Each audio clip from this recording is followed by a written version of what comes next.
And you're here. Whether you listen closely or drift in and out, we can keep this one low and unhurried, with the evidence doing the first bit of work. Some myths do not come from ancient books or forgotten ruins. Some come from kitchens, playgrounds, bathrooms, classrooms, and the things adults said with total confidence because someone had once said the same thing to them. Do not eat that. Do not touch that. Drink more water. Use your whole brain. Do not crack your knuckles. Do not go outside with wet hair. Most of these little rules were not meant to mislead anyone. They were shortcuts, warnings, household explanations, easy sentences that survived because they were simple enough to remember and useful enough to repeat.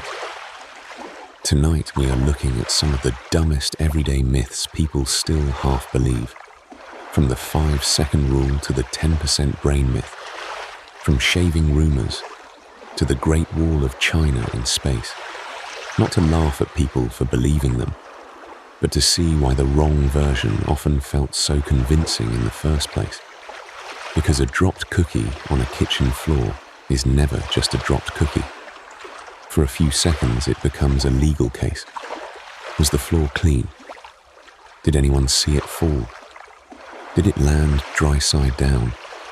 Can we pretend this does not count? That is where the 5-second rule begins. Not as science, exactly, but as a tiny negotiation between appetite, disgust, and hope.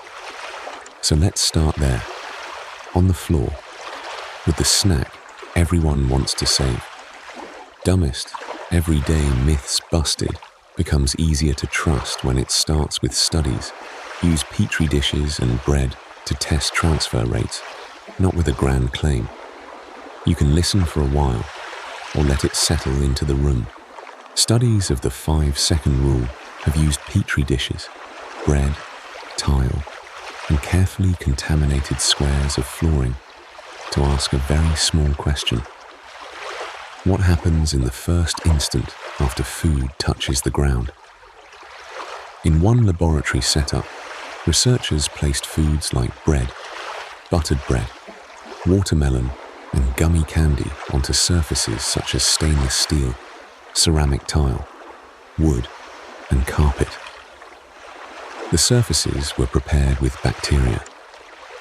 The contact times were measured, and then the food was tested. It is a wonderfully unglamorous kind of science. A timer, a dropped snack, a sterile swab. Someone, somewhere, having to write down what happened to a piece of watermelon after less than 1 second on a tile. Picture the household version of that experiment. A half-lit kitchen floor. A piece of toast lying butter side down beside the refrigerator. One corner collecting a little grey crescent of dust. The floor looks clean enough from standing height. It may even smell faintly of lemon cleaner from yesterday. But under that toast, there is a busy little landscape. Not dramatic, just active. Skin cells, shoe grit, pet hair, food dust, damp traces near the sink, and invisible travelers that do not wait politely while a person counts to 5. The rule itself is familiar because it feels so practical. Food falls. A decision is required. The 5-second rule offers a small legal system for the kitchen floor. If you are quick, you are innocent. If you hesitate, perhaps the biscuit is lost. It has the charm of a playground law, the kind of thing people say with theatrical confidence while holding a fallen grape between 2 fingers. The evidence, though, points in a quieter direction. Bacteria can transfer to food almost immediately on contact with a contaminated surface. The first touch matters. Time still plays a role in some cases, because longer contact can can allow more transfer, especially if the food is wet or sticky. But there is no safe grace period built into the universe. The floor does not look at the clock and say kindly, "All right, you have 4 seconds remaining." The mechanism is simple enough to draw in the margin of a notebook. A surface carries microbes. A piece of food touches that surface. Moisture, pressure, texture, and contact area help determine what moves across.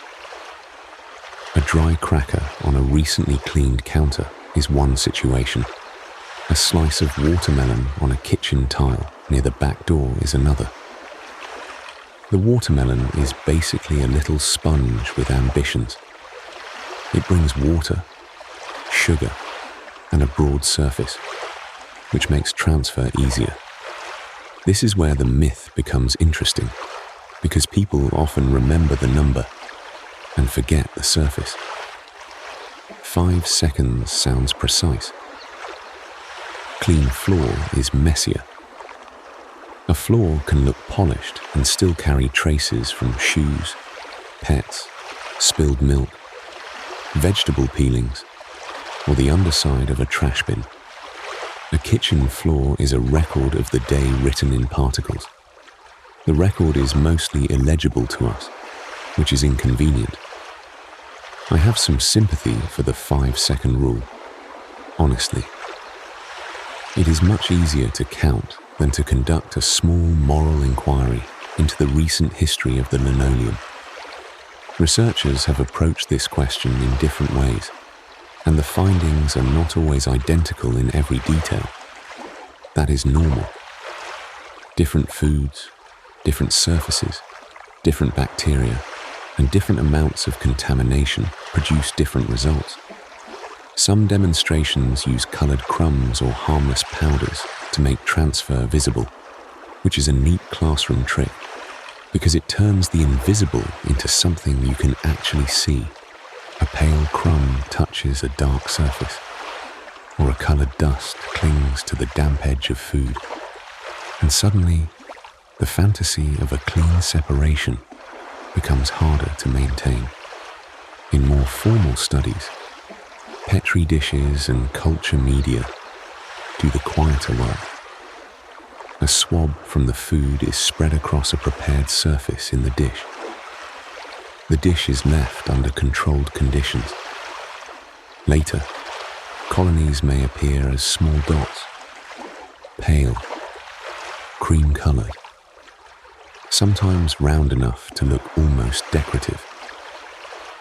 That is one of the odd things about microbiology. Evidence can look tidy, almost polite. Little circles on agar, carrying news about a fallen sandwich. A well-known study from researchers at Rutgers University tested several foods and surfaces at different contact times, including contact shorter than 1 second. Their results suggested that transfer could happen very quickly, and that moisture in the food was especially important. Carpet, oddly enough, sometimes transferred fewer bacteria than tile or stainless steel in that setup, perhaps because less of the food made direct contact with the contaminated material. That does not make carpet a dinner plate. It just means surfaces have personalities, in the dry, technical sense, and that is a useful correction. The 5-second rule asks the wrong question a little too confidently. The more relevant questions are quieter and less catchy. What surface did it touch? How clean is that surface? Was the food wet, sticky, porous, greasy, powdery?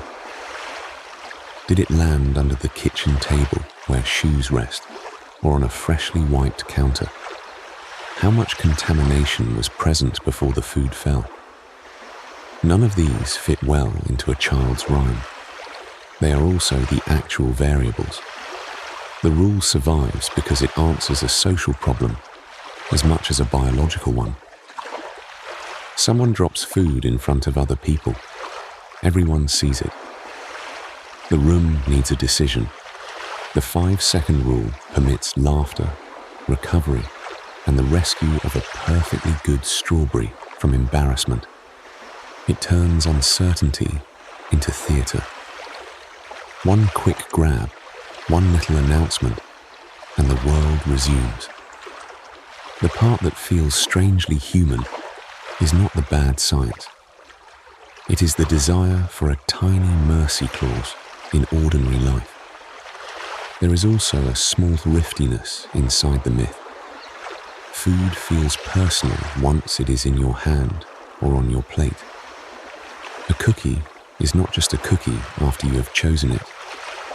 It has become your cookie. Losing it to the floor seems excessive, especially if the floor looks harmless and the cookie landed dry side down, as if negotiating. People make these small bargains constantly. We assess risk with our eyes, our noses, our memories, and whatever rule we inherited from older siblings or cafeteria tables. A soft skeptic might say the 5-second rule is less a belief than a convenience wearing a lab coat. It gives a number to a situation that depends on conditions. That does not mean every dropped crumb is a crisis. It means the number itself has no special protection inside it. Bacteria, when present, are not waiting in a little queue. They are already on the surface, and contact is enough to begin the transfer. What remains uncertain in any single drop toast incident is the exact amount transferred, and whether it matters in that moment. We usually cannot know. The record stops at the floor. A person sees the toast, hears the small slap it made when it landed, notices the butter collecting a faint line of dust, and decides. Science can describe the mechanism. It cannot inspect every kitchen at midnight, every crumb under every chair leg, every damp patch near the sink. So the busted myth leaves us with something less tidy than a rule, and probably more useful. Time matters sometimes, but cleanliness, surface type, food texture, and moisture matter more. A 5-second rescue may feel quick enough emotionally. Biologically, contact has already occurred. The toast on the half-lit floor is still there for a moment, quiet and ordinary. Around it, the kitchen holds its small weather, tile cool underfoot, the refrigerator humming, a few crumbs gathered near the baseboard like a tiny shoreline. The old rule gave us permission to stop thinking. The better version asks us to notice the surface, and perhaps that is how many everyday myths begin, with a number that feels kinder than the truth, and a kitchen floor that looks cleaner from far away. A practical way into a chalkboard brain.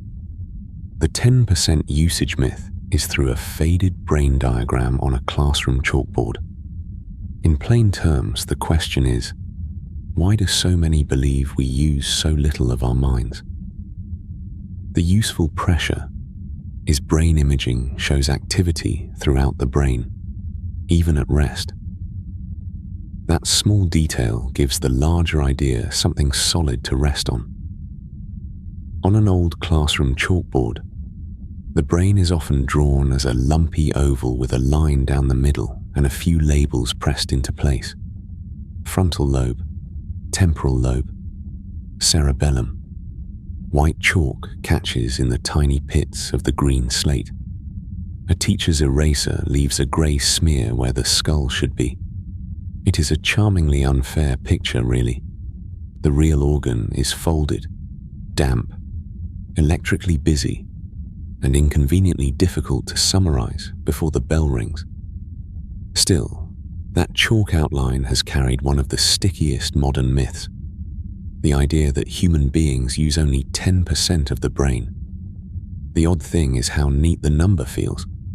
10% has the texture of a school grade, a battery indicator, a pie chart with one little wedge filled in.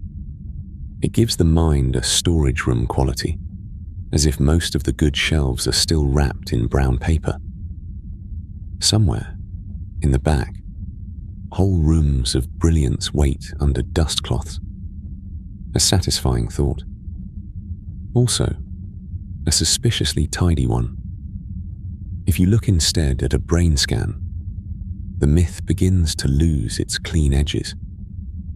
A functional MRI image, with its false color patches of red, yellow, and blue, is not a photograph of thoughts. It is a careful measurement of blood oxygen changes, a proxy, a delayed trace. PET scans use radioactive tracers to show patterns of metabolism. EEG caps, with little metal sensors and a faint smell of conductive gel, record electrical rhythms from the scalp. Each method has limits. Each one sees the brain through a particular keyhole, but taken together, they keep showing activity spread across the brain, changing with tasks, memory, movement, language, attention, and even quiet rest. That last part matters. Even when a person lies still in a scanner, doing nothing dramatic at all, the brain is not sitting in darkness, like an unused office building. Networks continue to hum. Researchers sometimes speak of the default mode network, active during mind-wandering, memory, self-related thought, and the strange loose stitching the mind does when it is allowed to drift. The name is a little dry, like a file folder in a university basement, but the idea is rather lovely. Rest has structure. Daydreaming leaves tracks. So what would it mean to use all of the brain? The question sounds simple until you hold it for a moment. If use means every neuron firing at the same instant, that would not be a sign of hidden genius. Brains depend on timing, inhibition, routing, quiet intervals, and small differences. A symphony is not improved by every instrument playing every note at once. That comparison is a bit polished, I know, but it does the job. The brain's usefulness comes partly from restraint. Some cells signal, others hold back. Circuits open, close, and pass messages along. A more practical diagram would begin with input.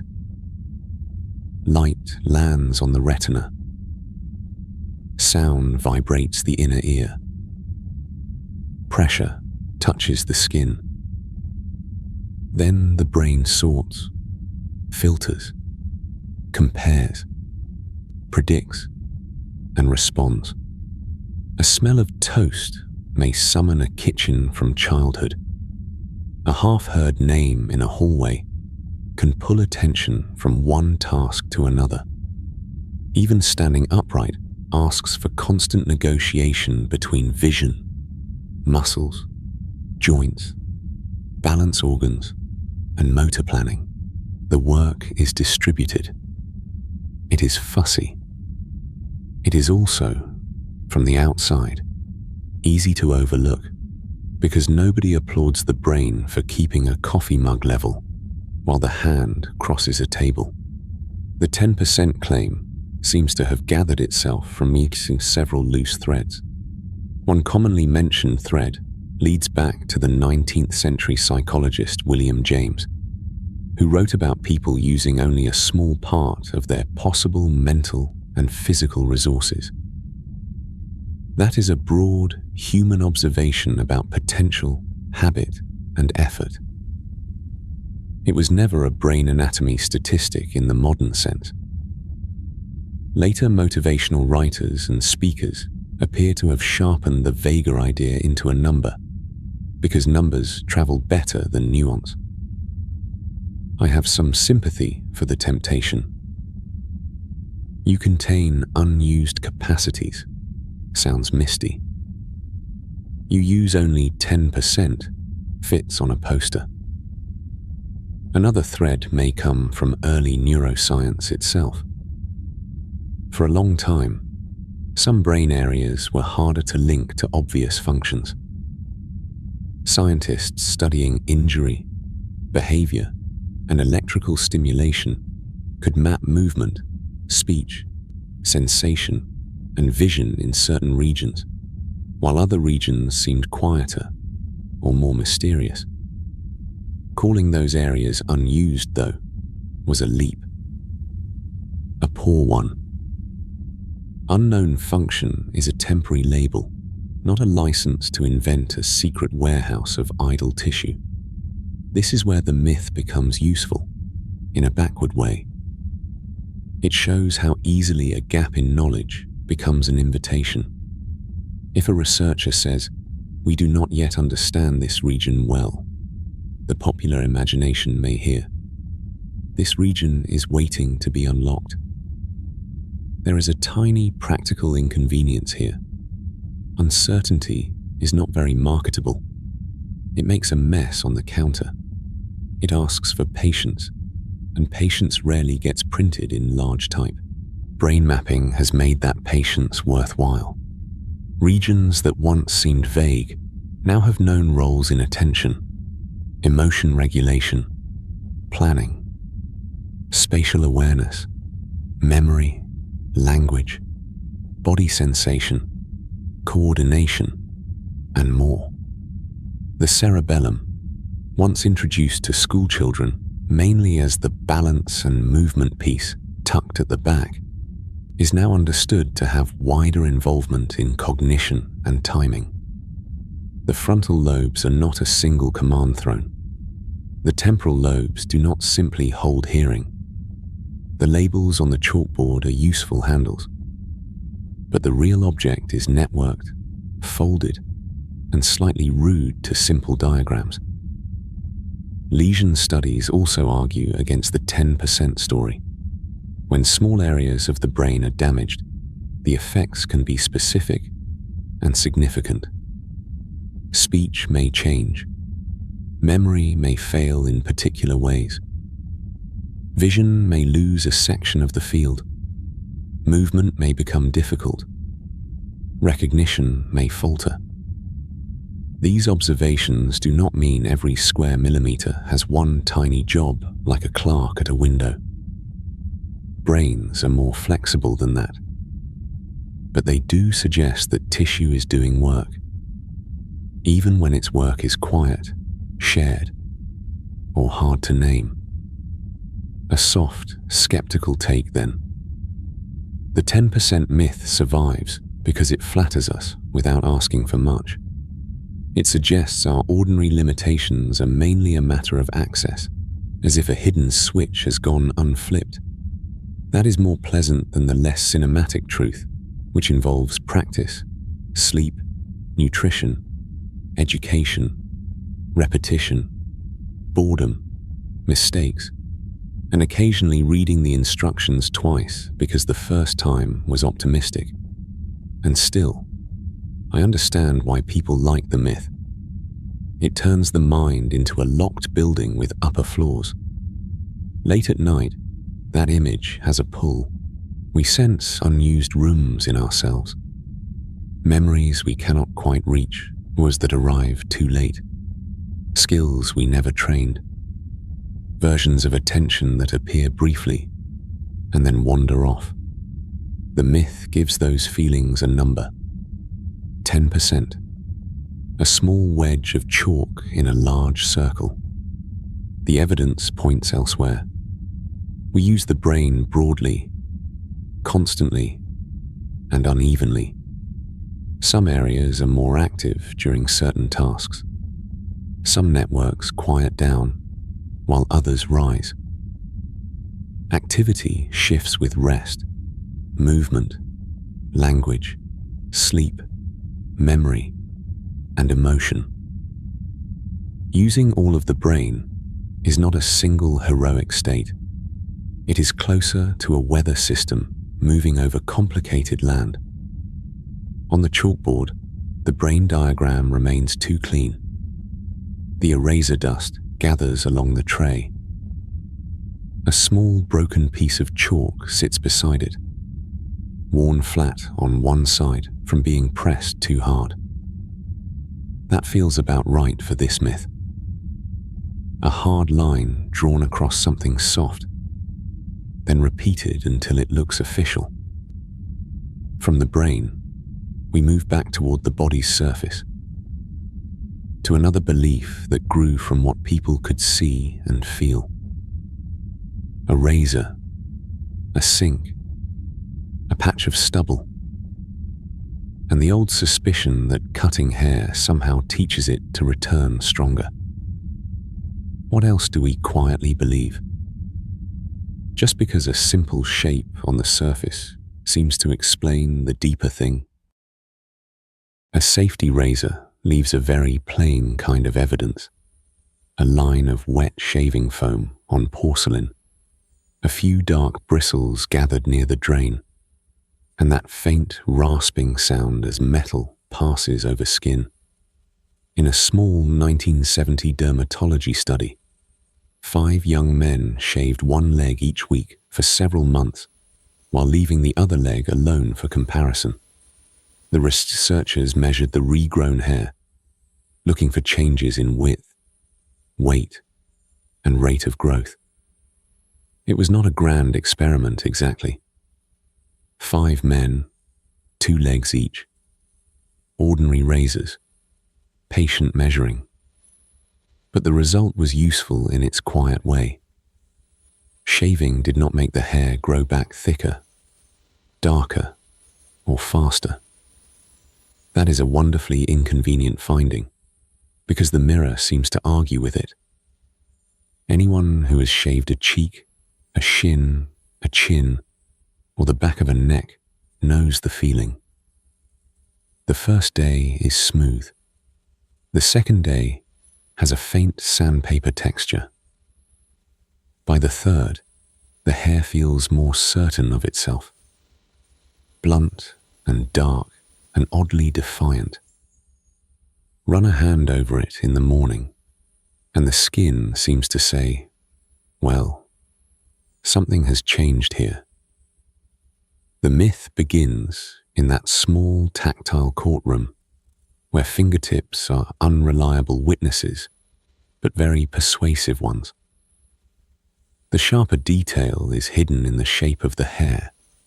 An uncut hair does not usually end in a flat stump. It grows outward from a follicle under the skin as a strand of keratin, and over time its exposed end can taper, bend, lighten in the sun, or become worn by soap, towels, collars, pillowcases, weather, and the absent-minded habit of touching one's face. A razor slices that strand at the surface. The new visible end is a cross-section, blunt like a trimmed reed. Short hair also stands up more stiffly than longer hair, so it presses back against the fingertip. That bluntness is the trick. The follicle below the skin has not received instructions from the blade. It does not know that stainless steel passed over the bathroom counter at 7:20 in the morning, with a smear of foam on the sink handle and one annoying patch missed just under the jaw.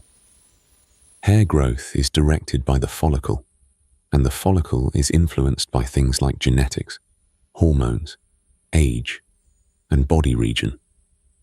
A razor works only on the dead shaft above the surface. Input: blade across hair. Process: shaft cut at skin level. Output: short, blunt regrowth. Limitation: the follicle remains below, doing its older work. This is one of those myths that survives because the false version has excellent stagecraft. It happens on your own skin. It produces a visible before and after. It arrives with texture. A claim printed in a paper has to compete with the feeling of stubble against a shirt collar. And stubble has the unfair advantage of being right there. Earlier than that 1970 leg study, dermatologists and anatomists had already looked at the question in smaller ways, including experiments in the early 20th century that compared shaved and unshaved patches. The record is not especially glamorous. No dramatic apparatus, no giant machine humming in a basement. Mostly rulers, collected hairs, magnification, repeated shaving, and the slightly comic seriousness of measuring something people usually rinse down the drain. The evidence points in the same direction across decades. Cutting hair at the surface does not change the basic growth pattern beneath it. Still, a careful skeptic has to admit something. Many of these studies were small. They were not built like enormous modern trials with thousands of people and perfect diversity of hair types, ages, and body regions. But the mechanism is strong, and the observations fit. If shaving truly transformed hair into a thicker version of itself, barbers, dermatologists, military recruits, swimmers, cyclists, teenagers, and nearly everyone with a razor would have produced a very obvious map of the effect by now. Instead, the pattern stays stubbornly ordinary. The darker appearance has its own explanation. A freshly emerging hair has not been weathered by light or friction. Its blunt cut end can catch shadow differently. Against pale shaving foam or against freshly exposed skin, a short dark shaft can look stronger than the same hair would look if it were longer and tapered. The eye is easily impressed by edges. I have a small distrust of bathroom mirrors for this reason. They exaggerate things before breakfast. The myth is also helped along by timing. Many people first start shaving during puberty or early adulthood, exactly when facial and body hair may naturally become coarser, denser, or darker under hormonal influence. A teenager shaves a light moustache. Months later, the moustache is heavier. The family verdict arrives quickly. Shaving did it. The calendar quietly keeps its own counsel. Biology was already changing the room while the razor took the blame. Barbershops have been good homes for this belief. So have locker rooms, kitchen tables, older siblings, and that one relative who explains things with the confidence of a retired customs officer. The claim is usually offered as practical wisdom, sometimes as warning, sometimes as encouragement. Shave it, and it will come in thicker. Don't shave it or you'll make it worse. I have some sympathy for the people saying it. They are trying to make sense of a body that keeps altering itself without providing footnotes. The odd thing is that the myth gives the razor more power than it deserves. A razor is a simple tool. Handle, blade, guard, angle. It removes what has already emerged. It can nick skin if rushed. It can clog with foam and tiny hairs. It can make a bathroom sink look like someone grated pepper into it. But it does not negotiate with the follicle. It does not rewrite inheritance. It does not darken pigment like a little household spell. And yet, the belief feels emotionally tidy. It turns a confusing biological change into a cause you can hold in your hand. The metal object did it. The morning habit did it. The first shave mattered more than it probably did. We often prefer myths with handles on them. What makes this useful to remember is modest. It means the roughness after shaving is mostly geometry, not transformation. A blunt edge on a short hair feels coarse because of its shape and length. A tapered hair feels softer because it gives way. Darkness may be contrast, shadow, and fresh growth, rather than a new substance arriving from below. The body has not been tricked into producing a stronger crop.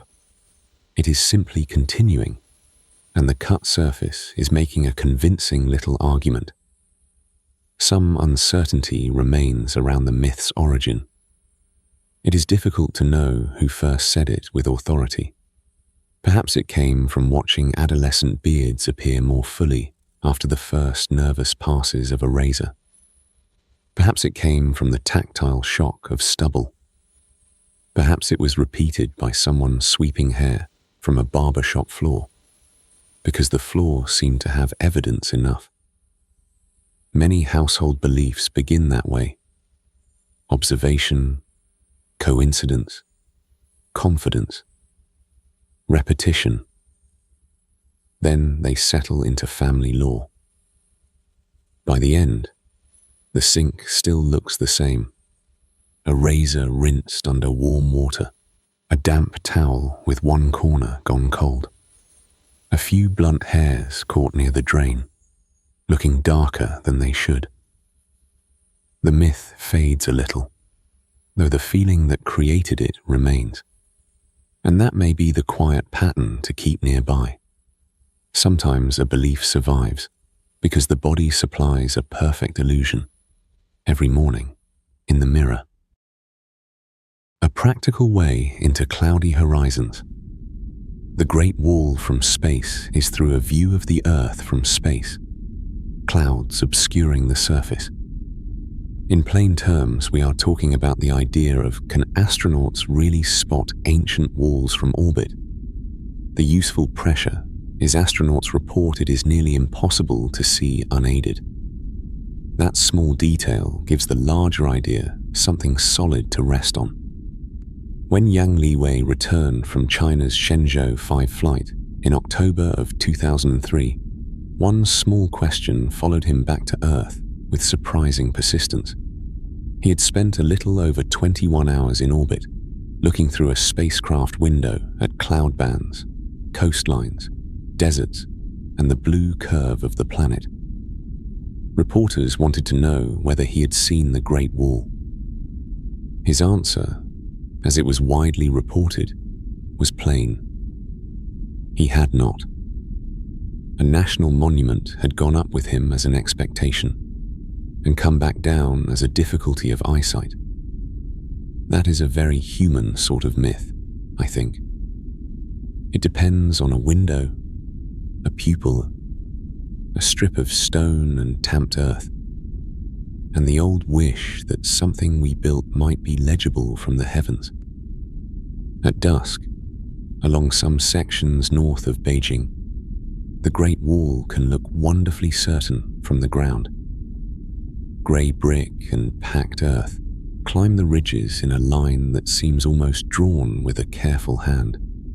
Watchtowers sit at intervals, square and stubborn, catching the last amber light on their edges. The stones hold daytime warmth for a while, then cool under the wind coming over the hills. Under your shoes there is dust, loose grit, bits of mortar, the small unevenness of repair. From there, the wall feels enormous. Then the view rises. A hillside becomes a wrinkle. The watchtower becomes a fleck. The road to the parking lot, which no one came to admire, may become easier to follow than the monument itself. This is the first little insult in the story, and I have some sympathy for it. Human attention loves meaning. Human eyesight loves contrast.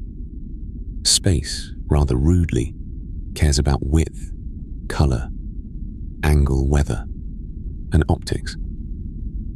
The familiar claim says that the Great Wall of China is visible from space with the naked eye. Sometimes the claim grows taller and says it is visible from the moon, which is a much larger exaggeration. The moon is about 384,000 kilometers away. From that distance, individual human structures on Earth fade far below unaided human vision. Astronauts who went to the moon described seeing continents, oceans, cloud systems, broad color patches. A wall a few meters wide had no real chance. Low Earth orbit is a more interesting case because it is closer and more slippery. The International Space Station travels roughly 400 kilometers above Earth, depending on its orbit. Space can mean just above the Kármán line, around 100 kilometers up, or it can mean a spacecraft circling the planet many times a day. A person can say, from space, and mean several different rooms in the same very large house. So the better question is quieter. Visible from what height, under what conditions, with what instrument, and with whose eyes? The Great Wall is long, but length does not help as much as one might think. A thread can cross a whole table and still be hard to see if it is the same color as the wood. Much of the wall is narrow by orbital standards, often only several meters across at the top, and it runs through terrain whose colors are not dramatically different from its own. Stone, brick, compacted earth, dry hillsides, ridgelines, old paths, and winter-brown vegetation can all merge into one tired, tan grey surface. The eye has limits. A simple way to picture it is this: input, distance, contrast, resolution. The input is the object, a long wall. Distance shrinks its apparent width. Contrast determines whether it separates from the background. Resolution decides whether the eye can distinguish the line at all. If the line is too thin, too close in color to the land, broken by shadows, or hidden by haze, the output is simply landscape. A cloudy horizon makes the matter even worse, and Earth is fond of clouds. From orbit, clouds are not decoration. They are a moving white geography, stacked in curls and sheets, casting shadows over the land. Dust from northern China, seasonal haze, snow, sun angle, and the scratched patience of a small spacecraft window all matter. A clean claim rarely survives contact with an actual window. Astronauts have been careful about this. Some have reported that the wall is extremely difficult or impossible to see unaided. Others have said they may have seen traces under favorable conditions, or have seen it in photographs taken with lenses. NASA has discussed images where parts of the wall can be identified, though often with magnification, good light, and prior knowledge of where to look. That last part feels important. If you already know the faint line is there, the eye becomes a little too cooperative. We are all capable of finding a pattern after someone has drawn a circle around it. There is a famous practical inconvenience here. Many other human-made things are easier to see from orbit. Cities at night make bright nets. Airport runways and long bridges can show up. Reservoir, highways, canals, irrigated fields, and open pit mines may stand out because they have sharp contrast, broad surfaces, geometric regularity, or reflective water. A modern highway cutting through darker ground can behave better as a visual signal than an old wall following the grain of mountains. This is where the myth becomes oddly revealing. We chose the Great Wall for the story because it already meant endurance, labor, empire, defense, distance. It felt like the correct object to be seen from space. A straight service road near a mining site does not carry the same romance, though it may be more visible. Meaning and visibility are not the same measurement. A mildly disappointing sentence, but useful. The origin of the claim seems to predate human spaceflight, which makes it even more curious. Long before astronauts could check, writers and schoolbooks repeated versions of the idea that the wall was the only human-made structure visible from the moon or from space. It was a statement made from imagination, then inherited by repetition. The record is a bit hazy in places. Claims appeared in different forms, and some accounts simply echo one another without pausing to test the optics. My small skeptical take is that everyone knows often means nobody recently measured. Still, I understand why people like the claim. The wall is long enough to invite cosmic thinking. Its total network, including branches and trenches from different periods, stretches across thousands of kilometers.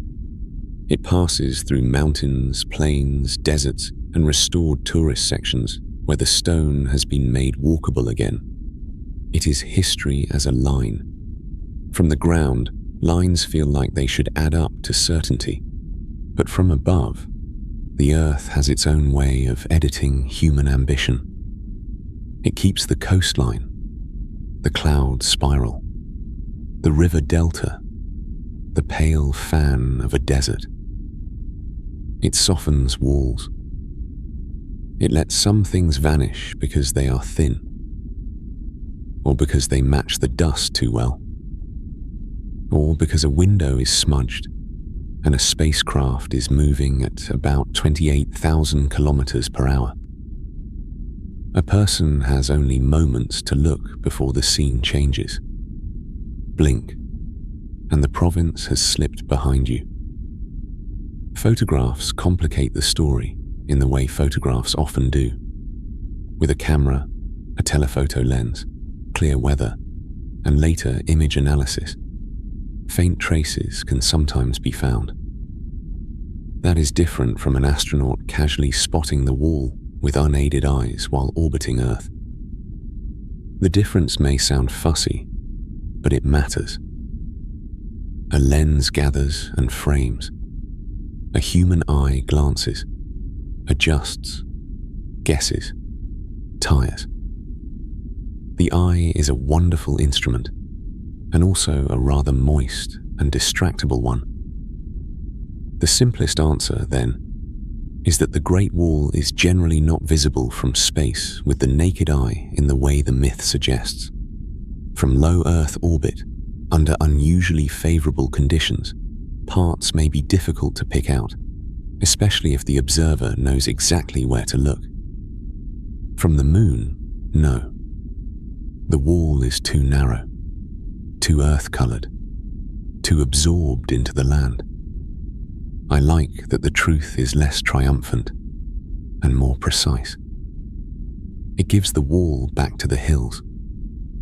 It belongs to boots, wind, stone dust, repair crews, ticket stubs, cold hands on brick, and the long patience of ridges. It can be immense without needing to be seen from orbit. Some things are large in human distance and almost invisible in planetary distance. Both can be true in the same afternoon. And perhaps that is the useful little turn in this myth. We often confuse significance with scale. We imagine that what matters must be visible from farther away, but the universe does not always confirm our favorite symbols. Sometimes a canal, a runway, or a field boundary speaks more clearly to a spacecraft than a monument carried for centuries in the mind. So the next time the old claim appears, it may be enough to picture an astronaut at a small window, clouds sliding under the glass, searching for a line among many lines. The wall is down there somewhere, following the mountains, nearly the color of the mountains, present and difficult. What else do we quietly believe, just because it feels like it ought to be visible from very far away? A practical way into wart worries, toads and touch, is through a close-up of a toad's textured skin near a still pond. In plain terms, the question is, where did the idea that toads cause warts come from? The useful pressure is toads have bumpy skin, leading to the association. That small detail gives the larger idea something solid to rest on. A toad's back is a very convincing little rumor. Up close, the skin is raised into uneven knobs, some small as pinheads, some broader and duller, like wet gravel pressed into brown clay. Behind the eyes on many toads sit the larger parotoid glands, oval swellings that look almost too deliberate, as if someone has tucked two pale seeds under the skin. A field guide will describe them calmly, with measurements and ranges and habitat notes. A child at the edge of a pond may describe them with more alarm. Both are reacting to the same surface. After the enormous scale of the Great Wall, it is almost funny to come down to this. A damp animal on a mossy stone, blinking as though it has been mildly inconvenienced by history. The old warning is usually delivered in a practical voice. Don't touch that toad. You'll get warts. It belongs to the same family of playground instructions as don't cross your eyes, don't swallow gum, don't sit too close to the television. Some of these rules were meant as caution, some as discipline, and some probably survived because they were easy to say while carrying groceries or trying to keep children away from pond water. The toad did not ask to become a public health lecturer. It was simply sitting there, textured and patient. The evidence points somewhere much smaller than a toad. Common warts are caused by human papillomavirus, often shortened to HPV, a family of viruses that infect human skin and mucous membranes. The basic mechanism is plain enough when it is laid out slowly. A virus reaches human skin. It finds a tiny break or vulnerable spot, sometimes too small to notice. It enters cells near the surface, especially the keratin-producing cells that help make skin tough. Those infected cells grow in a roughened, raised pattern. The result can be a wart. That is the human mechanism. The toad is outside that chain. A toad's bumps are part of the animal's own body design. They are associated with glands, texture, camouflage, and defense. Some glands can produce substances that make a toad unpleasant for a predator to taste. A fox or snake may learn, in its own direct way, that this lumpy object is more trouble than it first appeared. That is a useful arrangement for the toad, who has neither claws nor much interest in debate. But these bumps do not contain the human wart virus. And touching amphibian skin does not transmit the viruses that cause human warts. The resemblance did a great deal of work. Humans are very good at connecting appearances to outcomes. A rough plant scratches. A dark cloud brings rain. A bitter berry may be unsafe. Much of the time, this habit is useful. Pattern making is one of the ordinary engines of survival. The problem arrives when a resemblance feels like evidence. The toad has bumps. Warts are bumps. The story closes its little wooden gate and says, "There. Finished." I am always slightly suspicious of explanations that are too tidy, though. The bumpy skin theory makes sense, but it may not be the entire story. Toads have carried symbolic weight in European folklore, old storybooks, and household warnings for a long time. They appear in damp corners of imagination, wells, gardens, witchcraft scenes, rainy roads, jars in classrooms, the underside of stones. Some accounts make the toad unlucky. Others make it medicinal, useful, strange, or wise in an ungainly way. The record does not give us one neat origin for the Wart story. It seems more like a belief assembled from texture, caution, disgust, folklore, and convenience. Convenience should not be underestimated. If a child is about to pick up a toad with muddy hands and then carry it indoors, the simplest adult sentence is rarely a zoological explanation. Put that down. It may stress the animal, and also you should wash your hands after handling creatures from a pond is accurate enough, but it lacks the clean authority of "you'll get warts." The myth is wrong, yet one can sympathize with the tired adult who wanted the toad left alone before supper. I do, a little. It is not science. It is household traffic control. A pond at dusk offers the right setting for this belief. The water holds the sky in a dull grey sheet. Mosquitoes stitch above the surface. A stone near the bank is slick with moss. Cold if you touch it. Smelling faintly of wet leaves and mineral mud. The toad's throat moves in a small pulse. Its eyes have that polished, old coin look. Nothing about the scene explains viruses, which are too small for the senses and too patient for folklore. The visible world gets blamed first. That is one of its burdens. Human papillomavirus does not need a fairy tale creature to move around. It passes through contact with infected human skin or contaminated surfaces, depending on the type and situation. Different types of HPV are associated with different conditions, and the details can become medical quickly, so we can keep the point modest here. The wart on a finger has a human viral cause. The toad on the stone is not part of that cause. Its skin may feel cool, dry, damp, or surprisingly pebbled depending on the species and weather.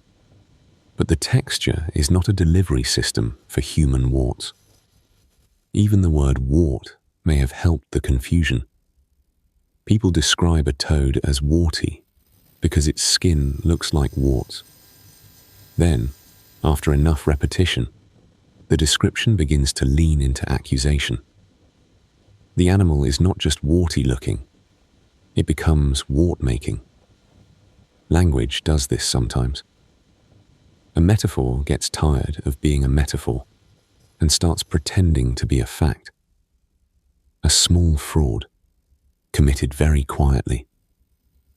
Old illustrations probably helped as well. In children's books, a toad is often drawn with exaggerated bumps, heavy eyelids, and a squat, comic seriousness.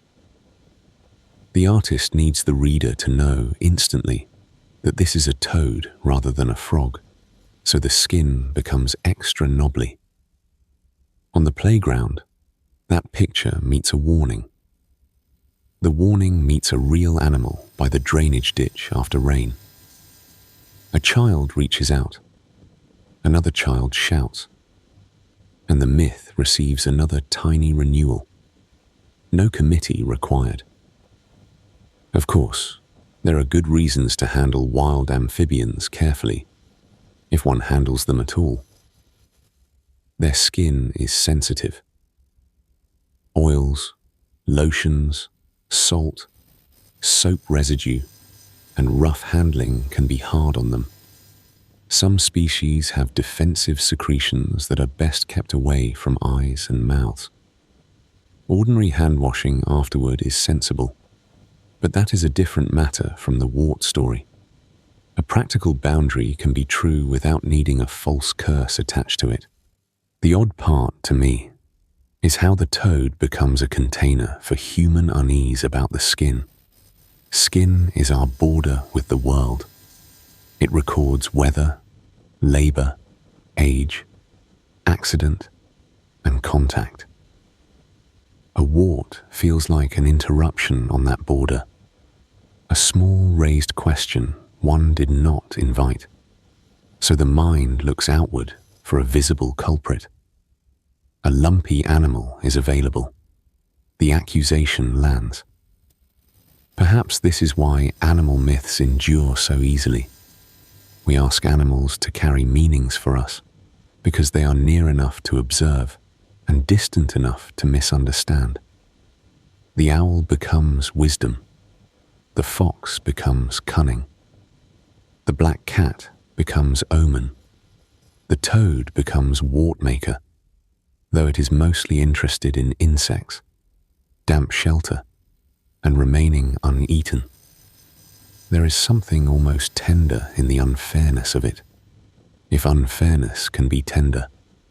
The animal keeps living its animal life while our stories settle over it like weather. What remains unclear is the exact path by which this particular warning moved from printed tales and local sayings into ordinary childhood speech. Some beliefs leave records in books, sermons, medical manuals, and folklore collections.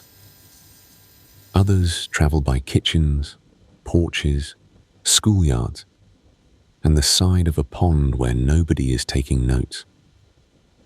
The wart warning feels like the second kind. It has the sturdy shape of something repeated while pointing.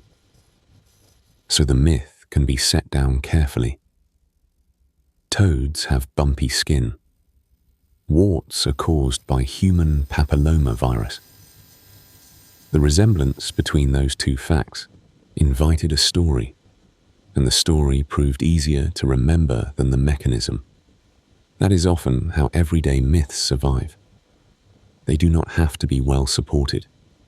They only have to be vivid, portable and useful in the moment. A toad beside still water remains what it was before the warning. A small amphibian with glandular skin, quiet lungs, and a talent for looking older than it is. Its back may resemble a map of tiny hills. Its feet may leave soft prints in mud. If it moves, it does so in one sudden practical hop, then becomes almost stone again. And perhaps that is enough for the night. The wart belongs to the virus. The bumps belong to the toad. And the story belongs to that strange human habit of making the visible world explain what we cannot see. Next, even a clear glass of water on a bedside table will have its own little arithmetic of belief. A practical way into the glass on the table. 8 a day is through a row of filled water glasses on a kitchen table. In plain terms, we are talking about the idea of, is there really a magic number for daily hydration? The useful pressure is hydration needs vary by person, activity, and climate. That small detail gives the larger idea something solid to rest on. A glass of water by the bed can look more official than it has any right to. Clear cylinder, faint meniscus, a small ring of condensation softening the coaster underneath. If the glass holds 8 ounces, the old rule quietly asks for 7 more, just like it before the day is done. And that is the odd little hinge of the myth. Why 8? Why not 7? Or 9? Or whatever number fits the weather, the person, the soup, the walk uphill, the second cup of tea. After the toad and its undeserved reputation, we come to a myth with no warts, no animal folklore, no garden drama, just arithmetic. A row of filled glasses on a kitchen table, each one catching the light along its rim, makes the rule feel tidy and almost moral. 8 glasses a day. The phrase has the reassuring sound of a household instruction printed on the side of a refrigerator magnet. Simple enough to remember. Simple enough to repeat. That may be part of why it survived. One likely ancestor of the idea is often traced to mid-20th century nutrition guidance, where recommended daily water intake was discussed in terms of total water needs. The detail that tends to get lost, inconveniently, is that water was understood to come from food as well as drink. Prepared foods, fruit, vegetables, milk, soup, coffee, tea, all of it contributes some water. A baked potato is not a glass, granted. It does not sit on the table looking pure and obedient, but inside it, there is water, all the same. This is where the myth begins to wobble. The body does not appear to keep a little clerk at a desk counting identical tumblers. It handles inputs and outputs. Water enters through drinks and food. It leaves through urine, sweat, breath, and ordinary losses through the skin. Heat changes the calculation. Exercise changes it. A dry airplane cabin changes it. A person laying bricks in August and a person reading reports in a cool office are not working through the same fluid ledger. The number 8 survives because it is neat. Biology is rarely that well behaved. Hydration studies tend to be less theatrical than myths. They involve ordinary measurements. Body weight, urine concentration, fluid intake records, blood markers, temperature, activity level. The work is sometimes done with volunteers in controlled conditions, sometimes by looking at patterns in larger populations. The general picture is practical rather than magical. Needs vary. Food counts. Other beverages count. For many healthy people, thirst is a useful guide most of the time, though it is not a sacred instrument carved from marble.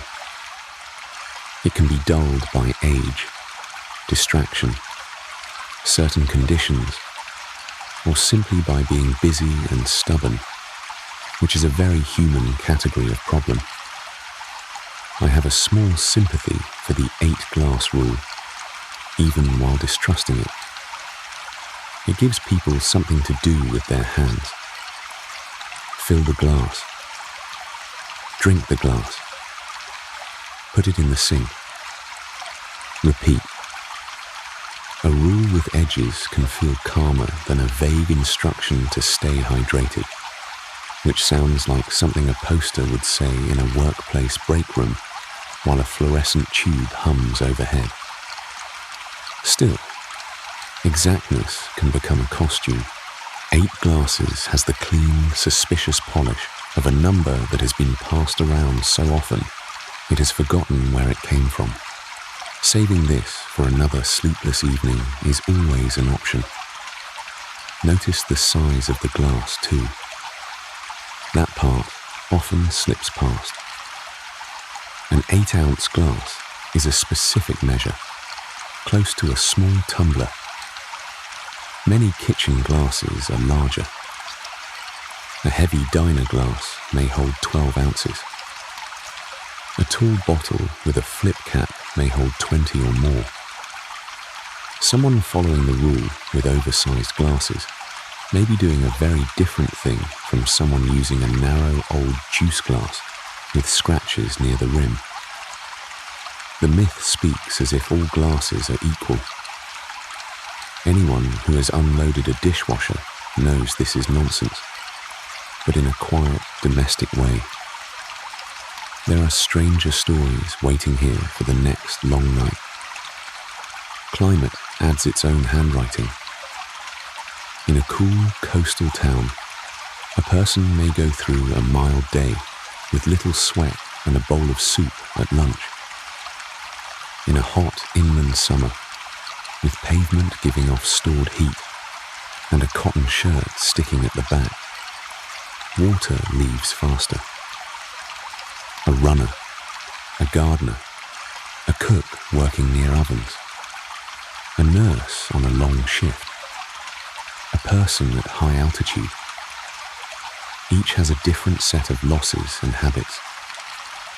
The body's need is not a fixed row of crystal glasses, more like a tide table written in pencil.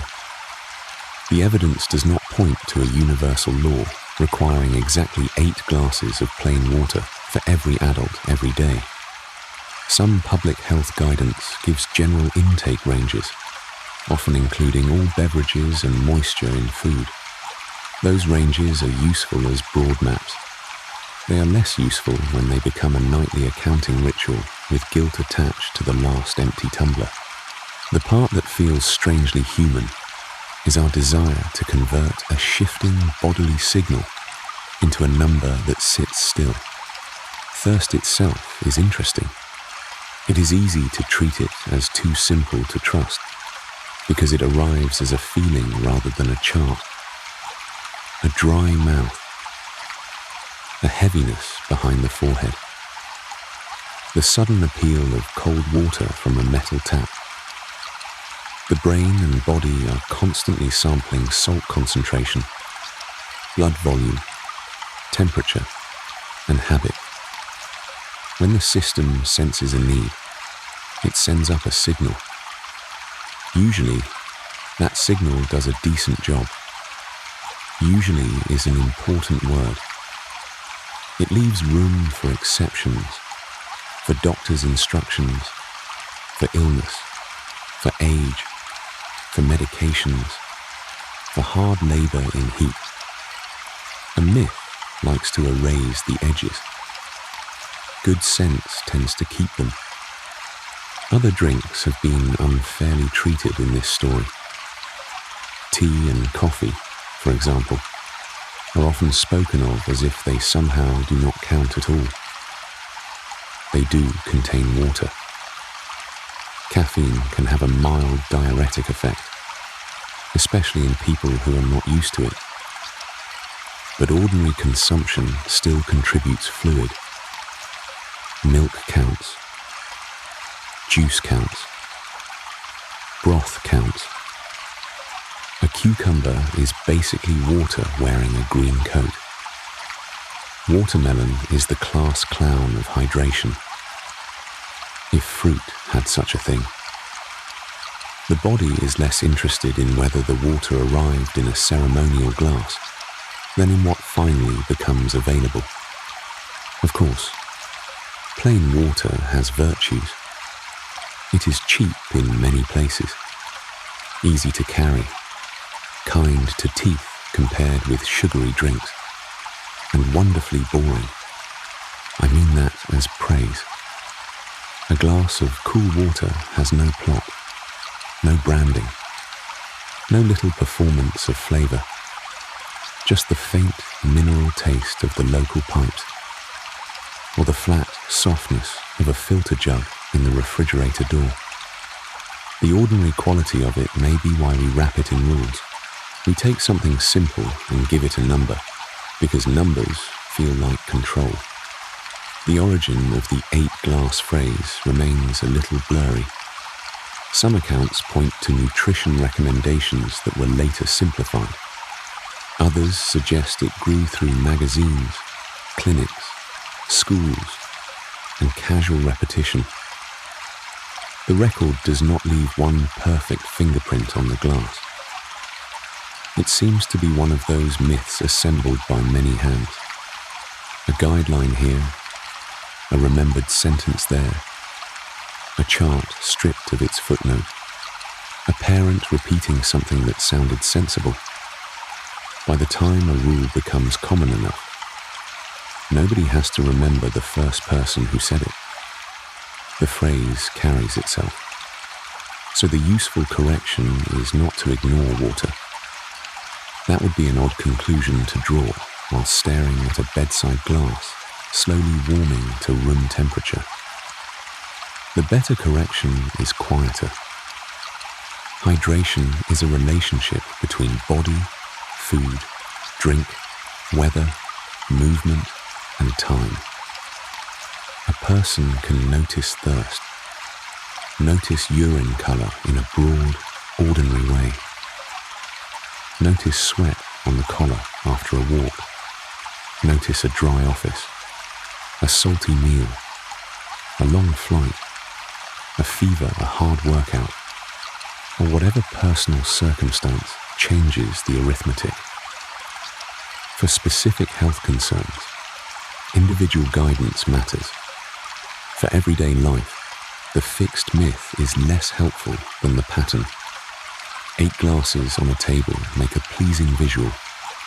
1, 2, 3, 4. The line continuing across the wood, rims catching little crescents of light. But the table does not know whether it is July. It does not know about the bowl of lentil soup, the orange, the raincoat, the train platform, the hour spent carrying boxes, the habit of forgetting a bottle in the car. The table only holds the glasses.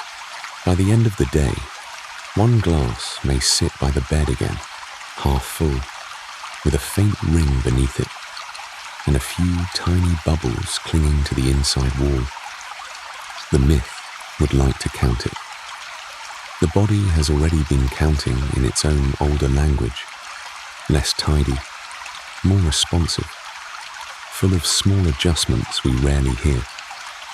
Perhaps that is the pattern to keep from this one. The simplest rule is sometimes just a shadow of a more flexible system, and the shadow can look very convincing on a kitchen table.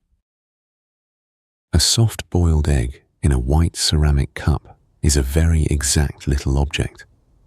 The shell cracks under the back of a teaspoon with a dry, papery sound, and beneath it is the thin inner membrane, still warm, slightly stubborn, like wet tissue.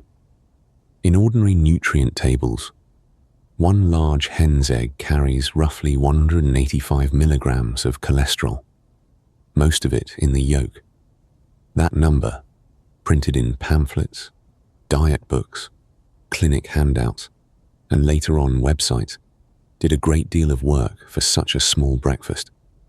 Beside it, maybe, there is a square of toast, a dull butter knife, a salt cellar with 1 grain stuck to the rim, and the faint sulfur smell that cooked eggs sometimes leave in the air. It is a domestic scene, but the mood around it has often been strangely legal. The egg is treated as evidence.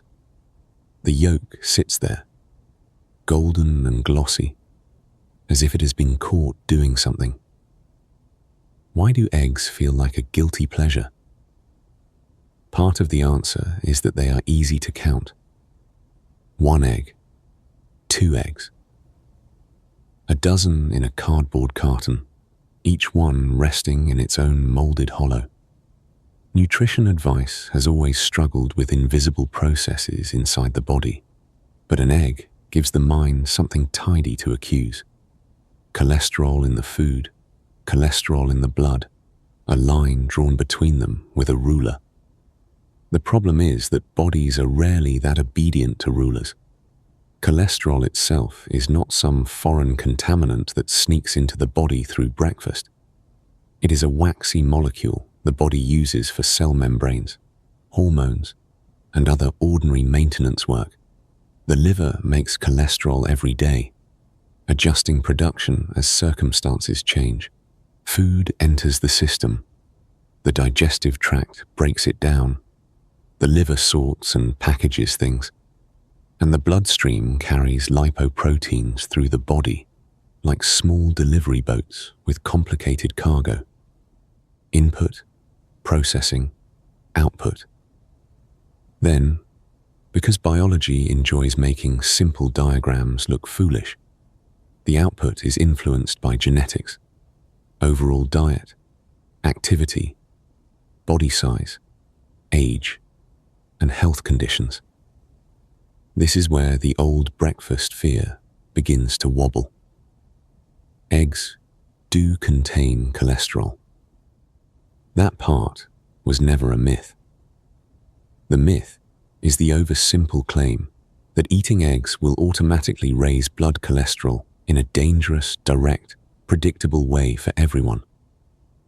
Research over time has pointed toward a quieter conclusion. For most healthy people, moderate egg consumption has little effect on blood cholesterol levels. Some people respond more strongly to dietary cholesterol than others, and people with certain medical conditions may be told something different by a clinician. That caveat matters. It is not decorative. But the general household panic around the ordinary egg has softened under better evidence. A slightly annoying thing about nutrition myths is that they often begin with a reasonable caution and then harden into a rule that sounds more certain than the evidence. Early nutrition guidelines warned people to limit dietary cholesterol, and eggs, being rich in it, became a convenient symbol. In the United States, older guidance often included a daily cholesterol limit, and eggs were swept into the arithmetic. Later reviews and dietary guidelines became more nuanced, placing more emphasis on overall eating patterns and on fats that more reliably influence blood cholesterol, especially saturated and trans fats.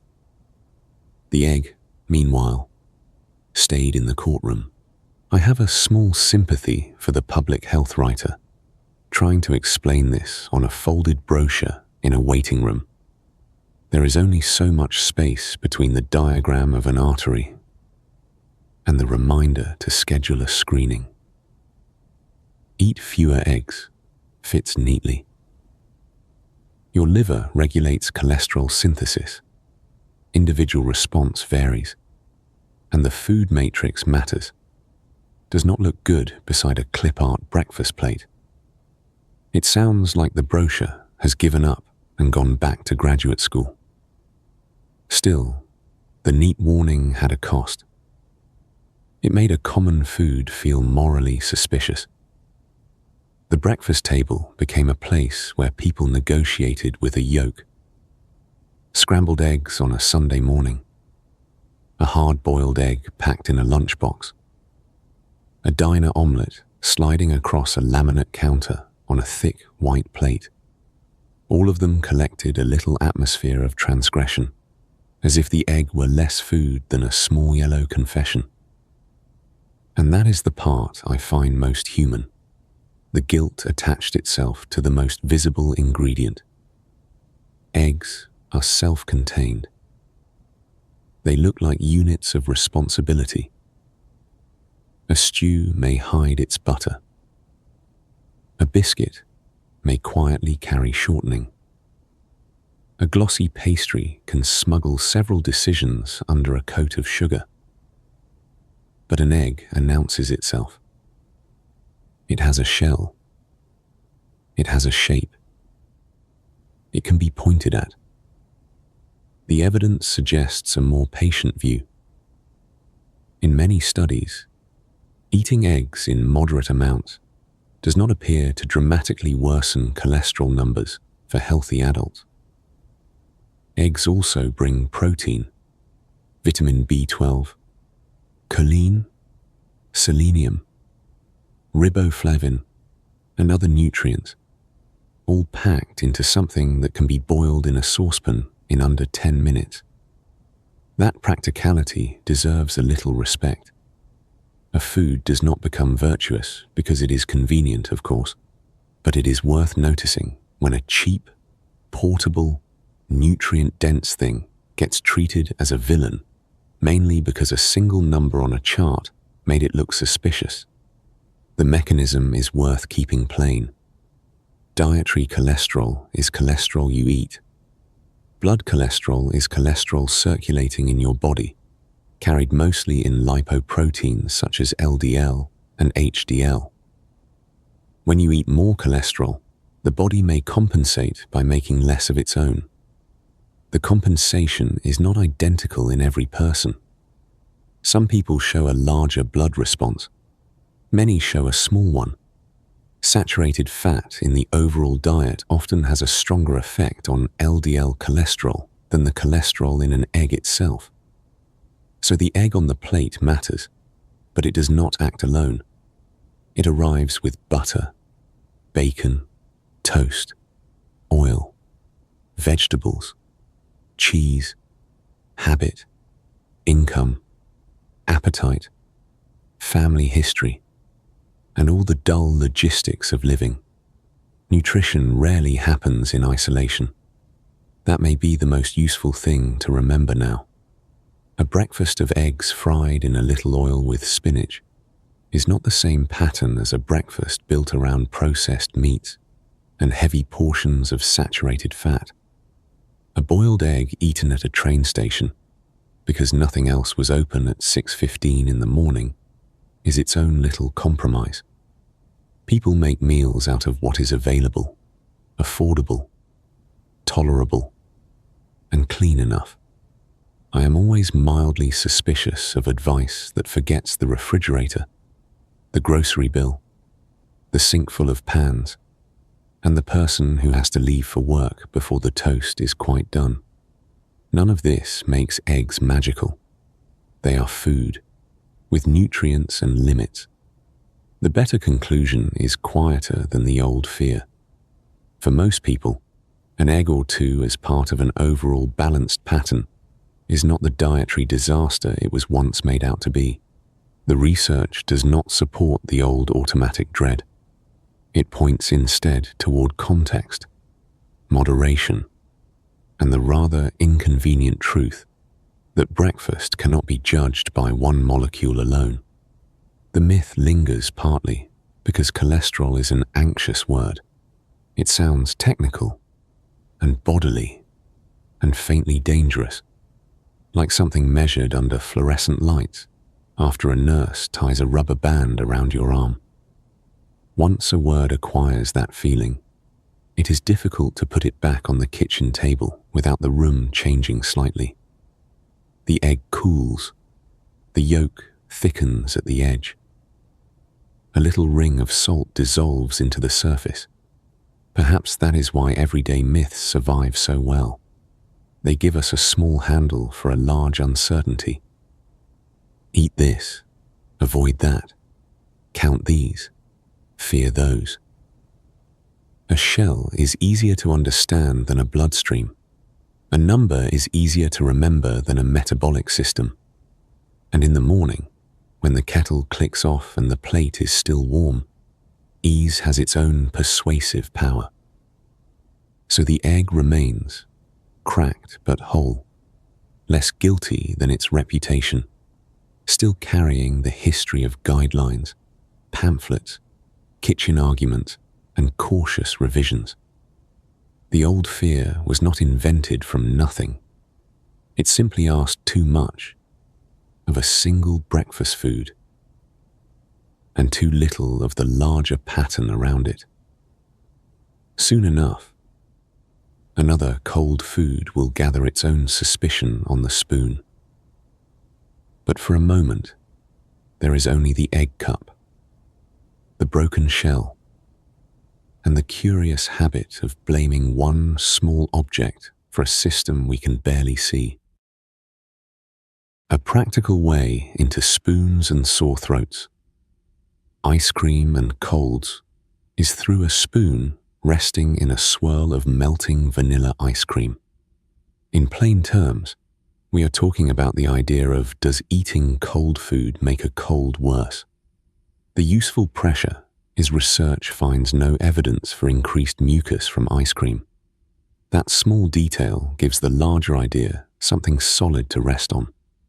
A metal spoon rests in a shallow bowl of vanilla ice cream, and the ice cream has already begun to lose its shape. Around the spoon there is a pale ring of melt, glossy at the edge, with one small ridge where the bowl was carried from the freezer too slowly. Beside it sits a square cardboard box of tissues, the kind with the plastic oval in the top that never tears neatly. It is a very ordinary sick day arrangement.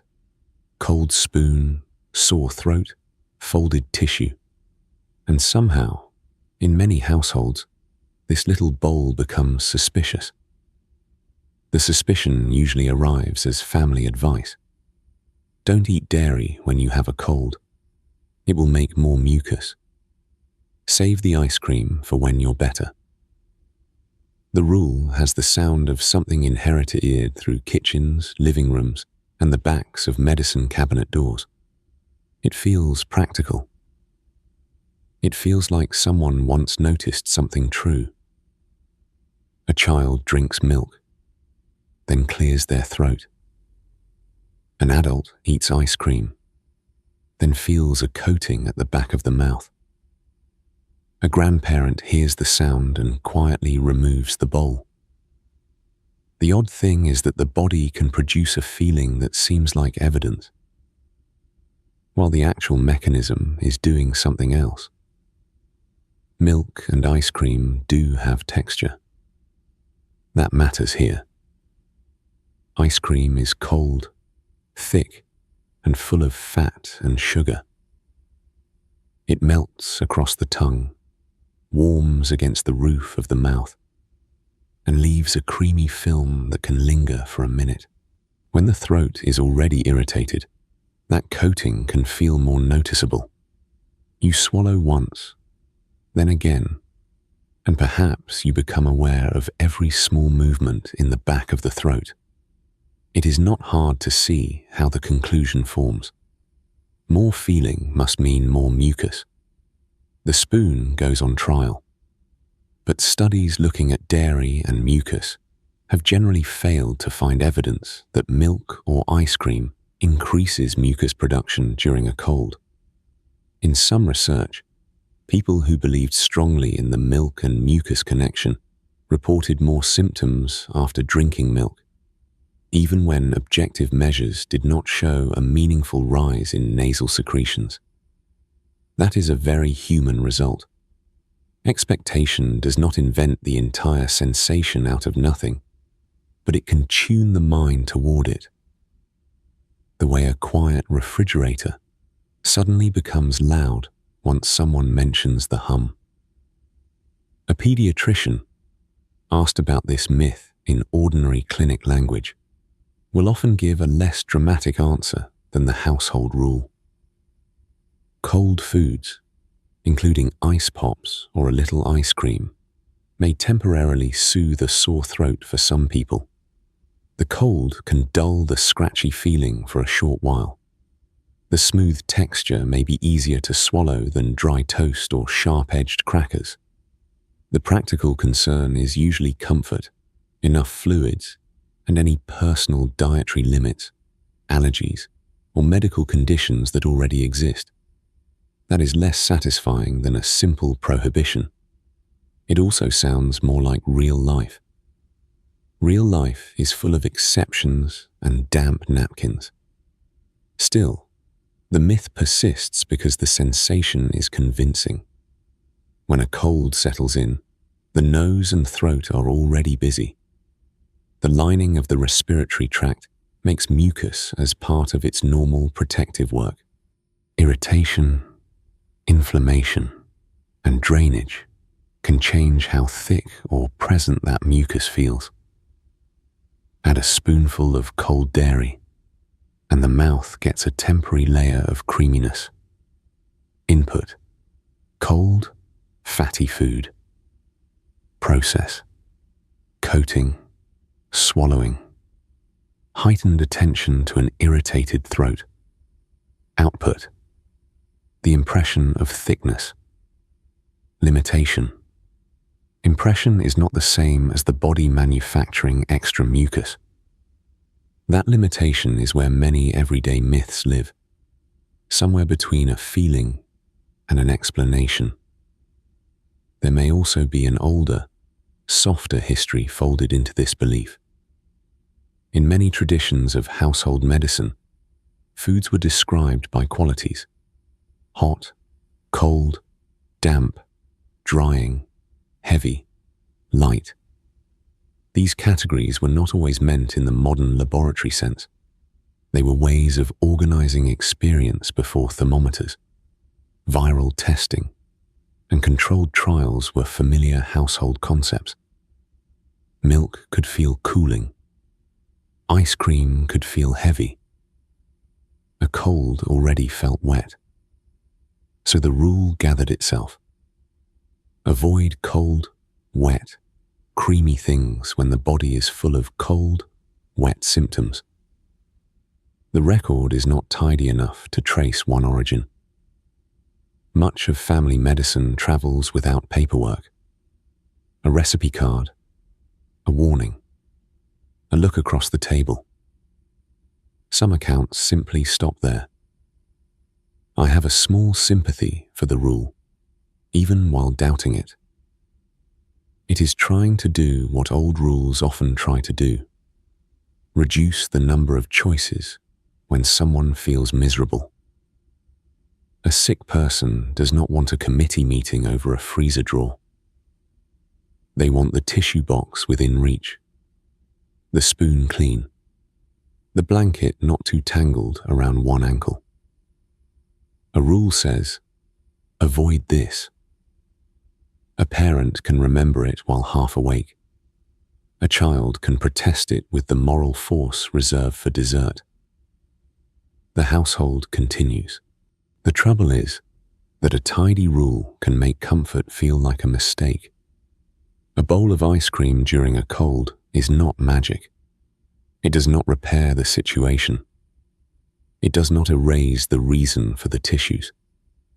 Yet for some people, the cold surface against a sore throat is briefly pleasant. A spoonful slides down more kindly than rough food.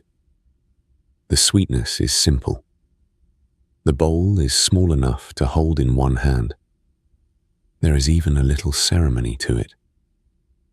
Pulling open the freezer door, hearing the brittle scrape of frost, bending a spoon into a hard carton that probably should have been left out for 3 minutes longer.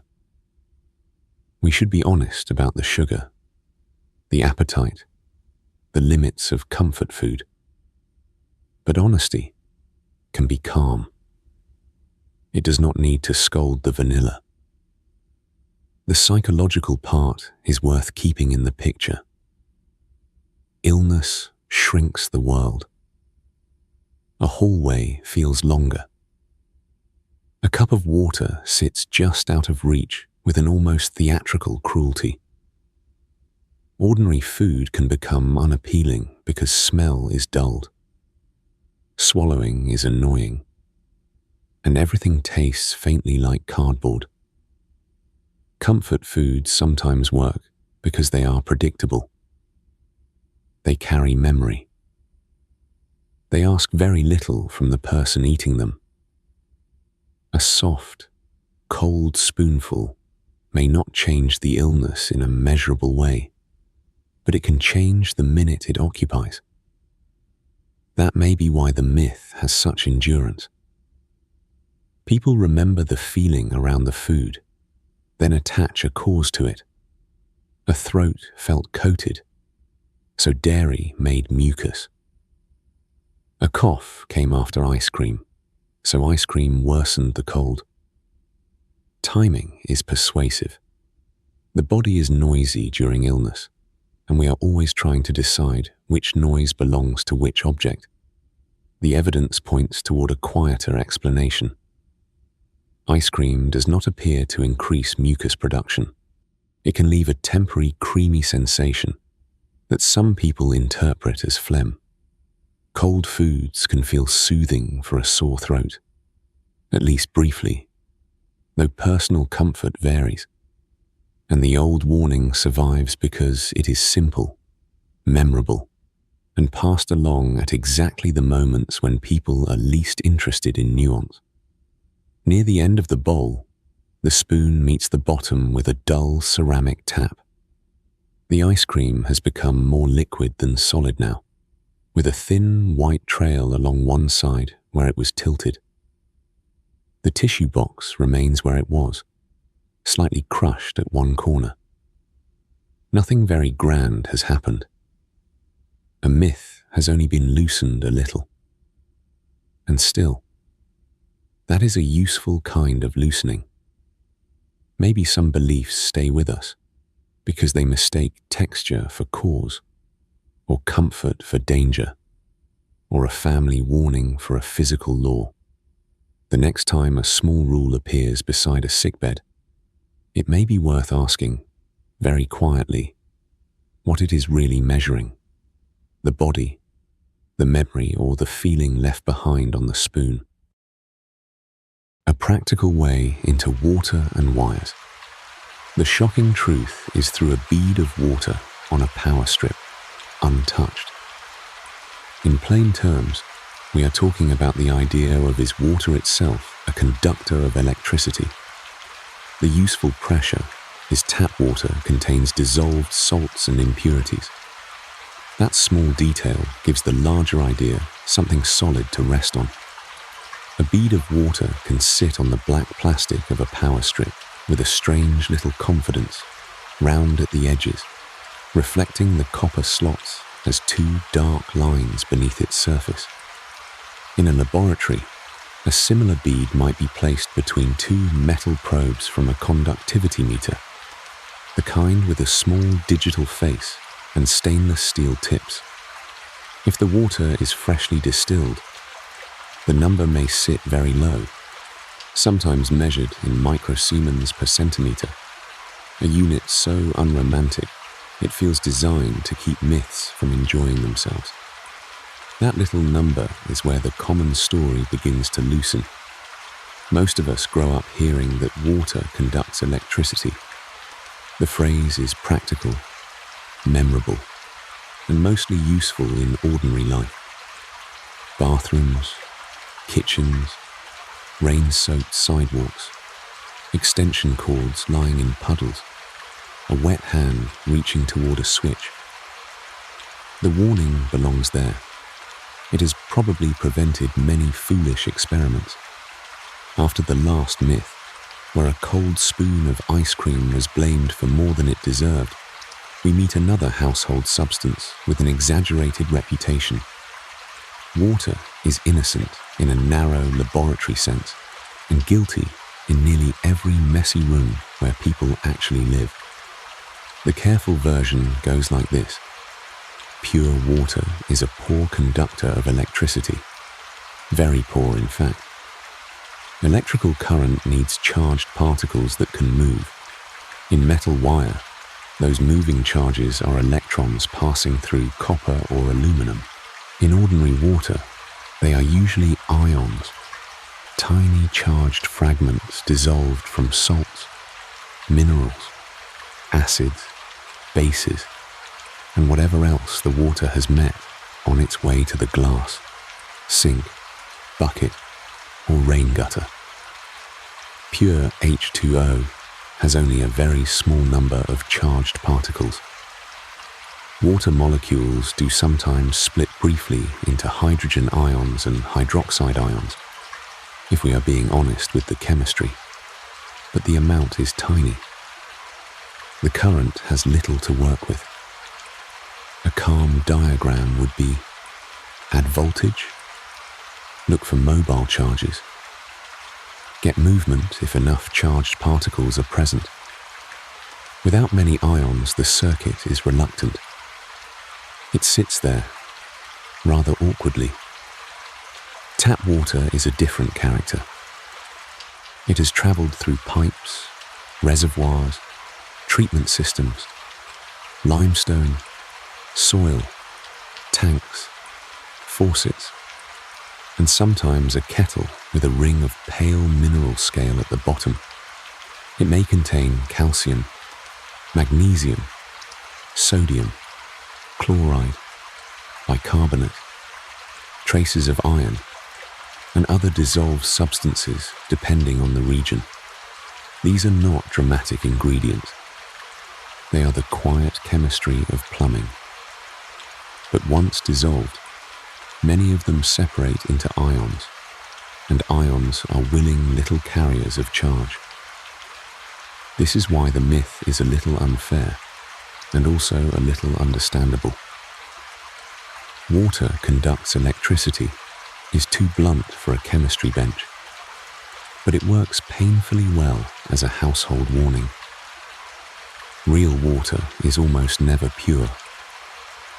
A kitchen splash contains minerals from the tap, a bit of soap, maybe salt from a cutting board, maybe skin oils, maybe a trail of dishwater along the counter. Rainwater gathers dust and gases from the air. A puddle on concrete has met grit, rust, soil, tire dust, and whatever the last storm left behind. By the time water reaches a tangled extension cord in the garage, it has acquired a resume. I have a small irritation with demonstrations that make this seem too theatrical. Someone dips wires into a glass. A bulb glows, and the lesson arrives wearing a magician's hat. The useful part is often skipped. The water was not just water, or the setup was chosen carefully, or salt was added quietly in the middle. A pinch of table salt, sodium chloride, changes the scene because it dissolves into sodium ions and chloride ions. Suddenly, the liquid is much better at carrying current. The magic is just bookkeeping, really. Charged particles present, charged particles moving. Distilled water is often used to show the difference, though even that has a practical inconvenience. Truly pure water is difficult to keep pure. Leave it exposed to air, and it absorbs carbon dioxide, forming a little carbonic acid, which adds ions. Pour it into a glass that was washed with tap water, and a faint mineral trace may remain. Touch it with a finger, and salts from skin enter the story. The laboratory has to be fussy, because the world is generous with contamination. That may be my favorite small irony here. Pure water is so clean that it almost cannot survive ordinary contact. In electrical safety, nobody wants a footnote doing the job of a warning label, so the simpler phrase stays. Keep water away from electricity. It is not chemically precise, but safety language often chooses rough truth over delicate truth. A label on a hairdryer or a manual for an outdoor appliance has no room for a quiet paragraph about dissolved ions and resistivity. It has to speak to wet tile, metal drains, bare feet, cracked insulation, and the inattentive little hurry of morning. The household setting matters. A power strip has metal contacts recessed inside plastic, usually surrounded by insulation that is supposed to keep current on its assigned path. If water bridges those contacts, especially impure water, it can create a new path. If a person becomes part of that path, the situation can become dangerous. Devices like ground fault circuit interrupters, the outlets with test and reset buttons, often found in bathrooms and kitchens, exist because homes are damp, imperfect systems. They are a kind of engineering humility built into the wall. The odd thing is that the myth makes water sound like an active villain, as if the droplet itself is hunting for wires. The real picture is quieter. Electricity follows available pathways. Water with dissolved minerals offers one. Metal offers a better one. Skin with sweat and salts offers another. A damaged cord, a wet floor, and a metal appliance can turn several ordinary materials into one unfortunate circuit. The cause and effect are simple enough, but the circumstances are always a little local, a little physical, a little dependent on what has touched what. There is a philosophical softness in that, if one has patience for it. Purity, in this case, is almost imaginary outside the controlled vessel. The world changes whatever it holds. Water falls through air, moves through rock, waits in copper pipe, gathers a taste, leaves a ring, carries a trace. We call it water because that is the useful name, but every glass has a small geography dissolved inside it. The same substance that looks clear under a kitchen light may contain the memory of a limestone aquifer, a treatment plant, an old pipe, a spoon rinsed too quickly. Some details remain hard to pin down in ordinary stories about household shocks. People remember the water did it because water is visible. They may not remember the worn insulation, the ungrounded outlet, the detergent in the sink, the metal casing, the salt on the hand, the age of the cord. Accounts simplify themselves. The record stops at the splash. So the myth is best corrected without becoming smug. Pure water conducts poorly. Tap water, puddle water, bath water, dishwater, rainwater on concrete, and the thin film on a sweaty palm usually contain enough dissolved material to matter. The difference lives in minerals, salts, impurities, and ions, those small charged travelers, too tiny to see and too important to ignore. A drop on a power strip, then, is not a symbol of water's wicked nature. It is a small, round meeting place. Plastic, copper, minerals, dust, voltage, and chance, gathered in a bead no wider than a lentil. The surface trembles if the table is nudged. The reflection bends. Somewhere inside it, invisible particles wait to move.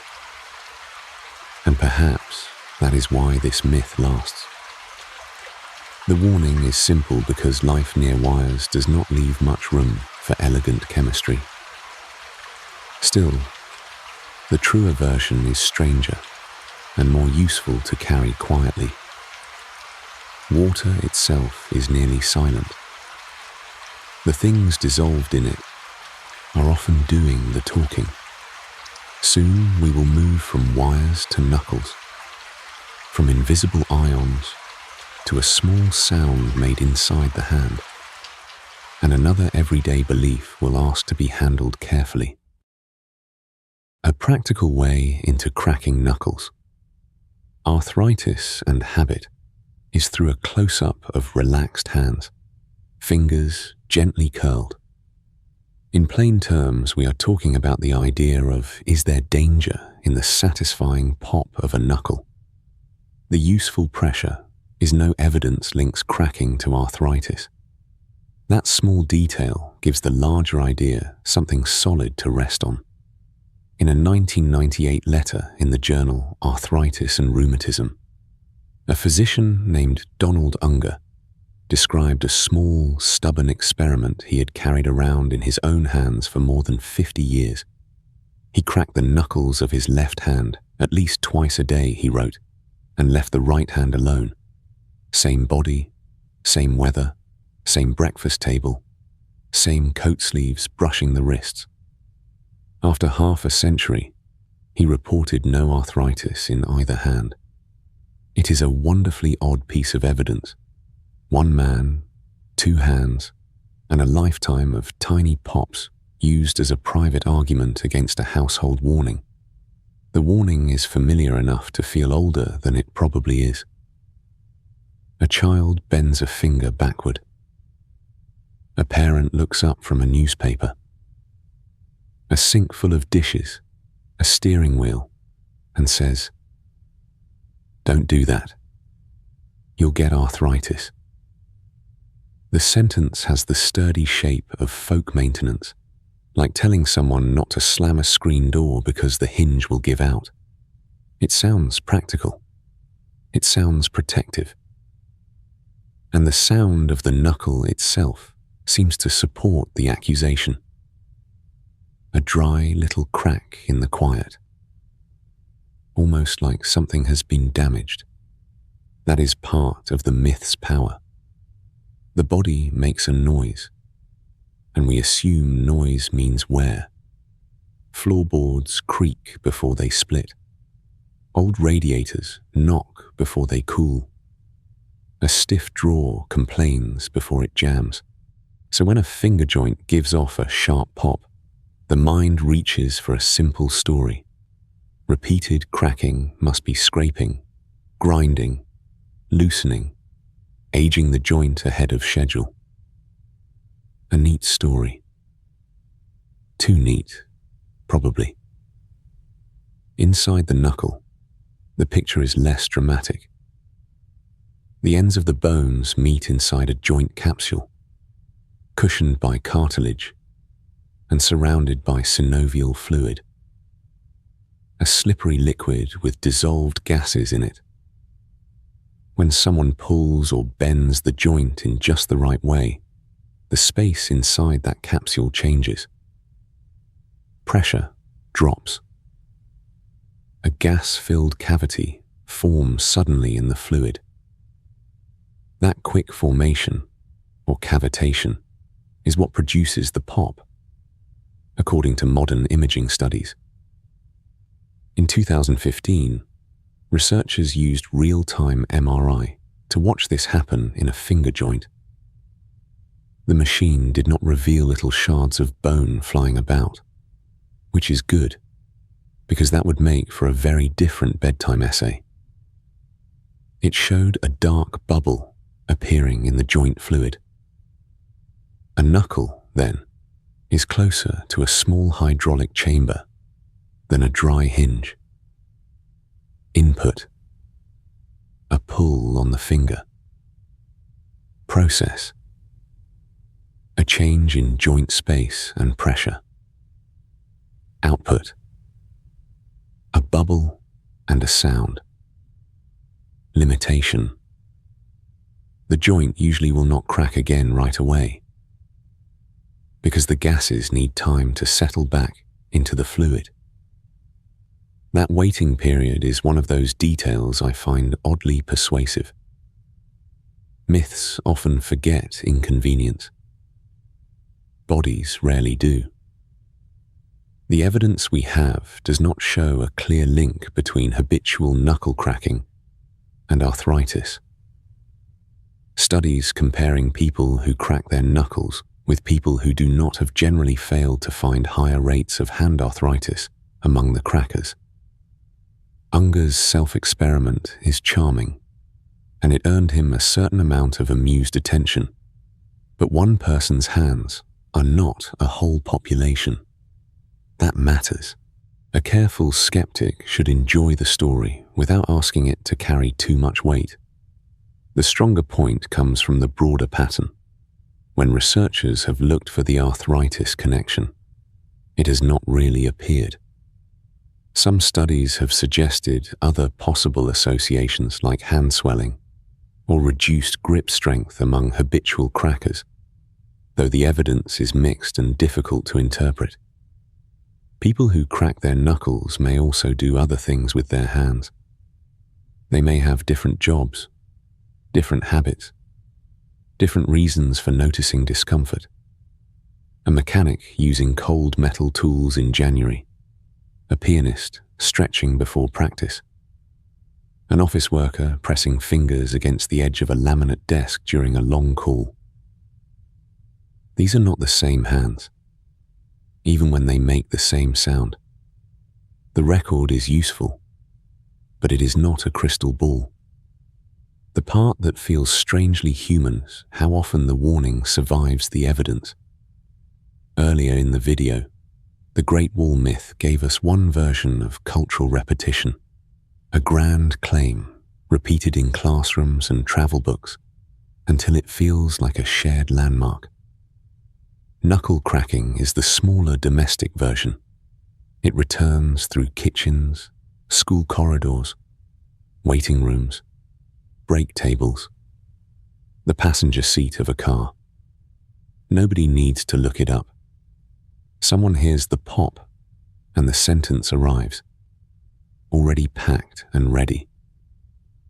Why do some myths return even after debunking? One possibility is that they are doing more than explaining facts. They manage irritation. Knuckle cracking annoys some people. The sound is sharp, private, and somehow public at the same time. A person may be soothing themselves, or concentrating, or filling a pause. Someone else hears a little click in the room and feels their patience thin out by 1 millimeter. You'll get arthritis is more dignified than please stop making that tiny noise with your skeleton. I have some sympathy for both sides. The cracker has found a small bodily reset. The listener has been given, without consent, a percussion instrument made of fingers. Habit is a quiet machine. It often runs before belief catches up. Some people crack their knuckles when thinking, like tapping a pencil or twisting a ring. Some do it after washing dishes, when warm water has softened the skin and the hands feel loose.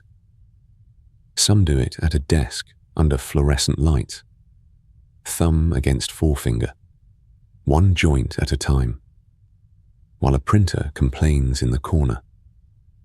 The habit may be soothing because it creates a feeling of release, though the exact reasons vary from person to person. A pressure, a pull, a pop, a pause. Then back to the ordinary world. A useful thing to remember is that mostly harmless does not mean everyone should do it endlessly. Pain, swelling, or loss of function belongs in a different category from an occasional painless pop. The myth claims a simple future punishment. Crack now, arthritis later. The evidence points away from that tidy warning. Still, bodies are local. They have histories.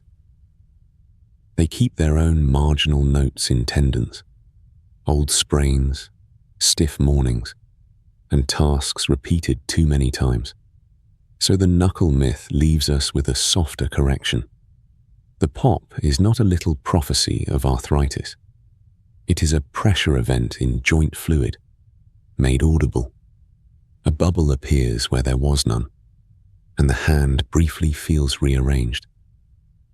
Then the fingers curl again around a mug, a pen, a blanket edge, a phone resting face down on the table, and somewhere, in a kitchen or an office or a quiet train carriage, someone hears that small crack and repeats the old warning anyway. Perhaps not because it is true. Perhaps because some myths are just household sounds with sentences attached. On the roof of the Empire State Building, lightning is treated as a maintenance problem. There are metal air terminals, thick copper paths, grounding systems, and instruments that can record strikes as ordinary electrical events. The building has been photographed taking lightning more than once in the same storm season, and weather agencies commonly use it as the plain example. Yes, lightning can strike the same place twice. It can do so repeatedly. The famous saying is tidy, and that is probably why it survived. The sky itself is less tidy. A storm myth often begins at a window. Rain streaks the glass in uneven lines. The air has that damp, metallic smell that comes before heavy weather, when pavement turns dark and tree leaves show their pale undersides. Then thunder arrives from somewhere beyond the roofs, low and delayed, like furniture being moved in another part of the world. Someone says, almost automatically, lightning never strikes the same place twice. It sounds reassuring. It gives the storm a rule. The odd thing is that lightning loves rules, just different ones. A lightning strike is not a random spear thrown from a cloud with theatrical aim. Inside a thundercloud, electrical charges separate as ice particles. Water droplets and bits of frozen slush collide and move in rising and falling air. The ground below responds. Tall objects, ridgelines, towers, trees, steeples, radio masts, and wet, open fields can become part of that electrical arrangement. A faint branching path called a stepped leader moves downward from the cloud in stages. From the ground, upward streamers may reach toward it. When one connection succeeds, the bright return stroke is what we see. That last part happens quickly enough that our eyes turn it into one flash. The process is more like a searching hand finding a doorknob in the dark. A slightly funny doorknob, perhaps on top of a skyscraper. Because height and isolation matter, the same objects often remain good candidates after one strike.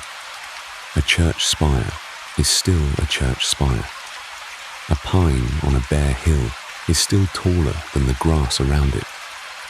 A lighthouse remains a wet, upright, salt-sprayed tower on a coastline where storms have few polite obstacles.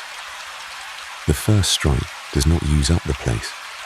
Sometimes it may even leave paths of damaged, damp, or conductive material, though the larger reason is simpler.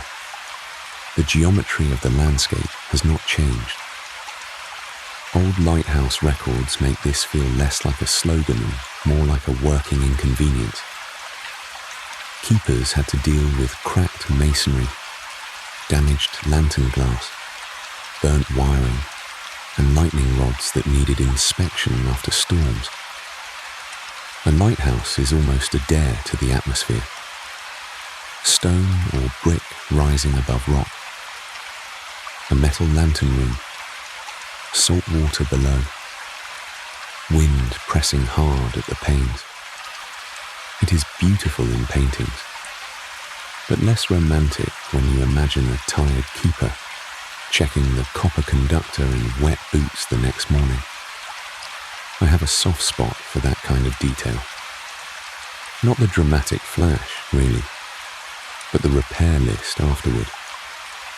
Tighten bracket, inspect ground connection, replace cracked pane, sweep grit from the stair. Weather, in records, often becomes a set of chores. Modern skyscrapers tell the same story with different materials. Steel frames, antenna masts, copper conductors, surge protection, rooftop sensors, and grounding grids give lightning a preferred route. The goal is not to invite lightning in some mystical way.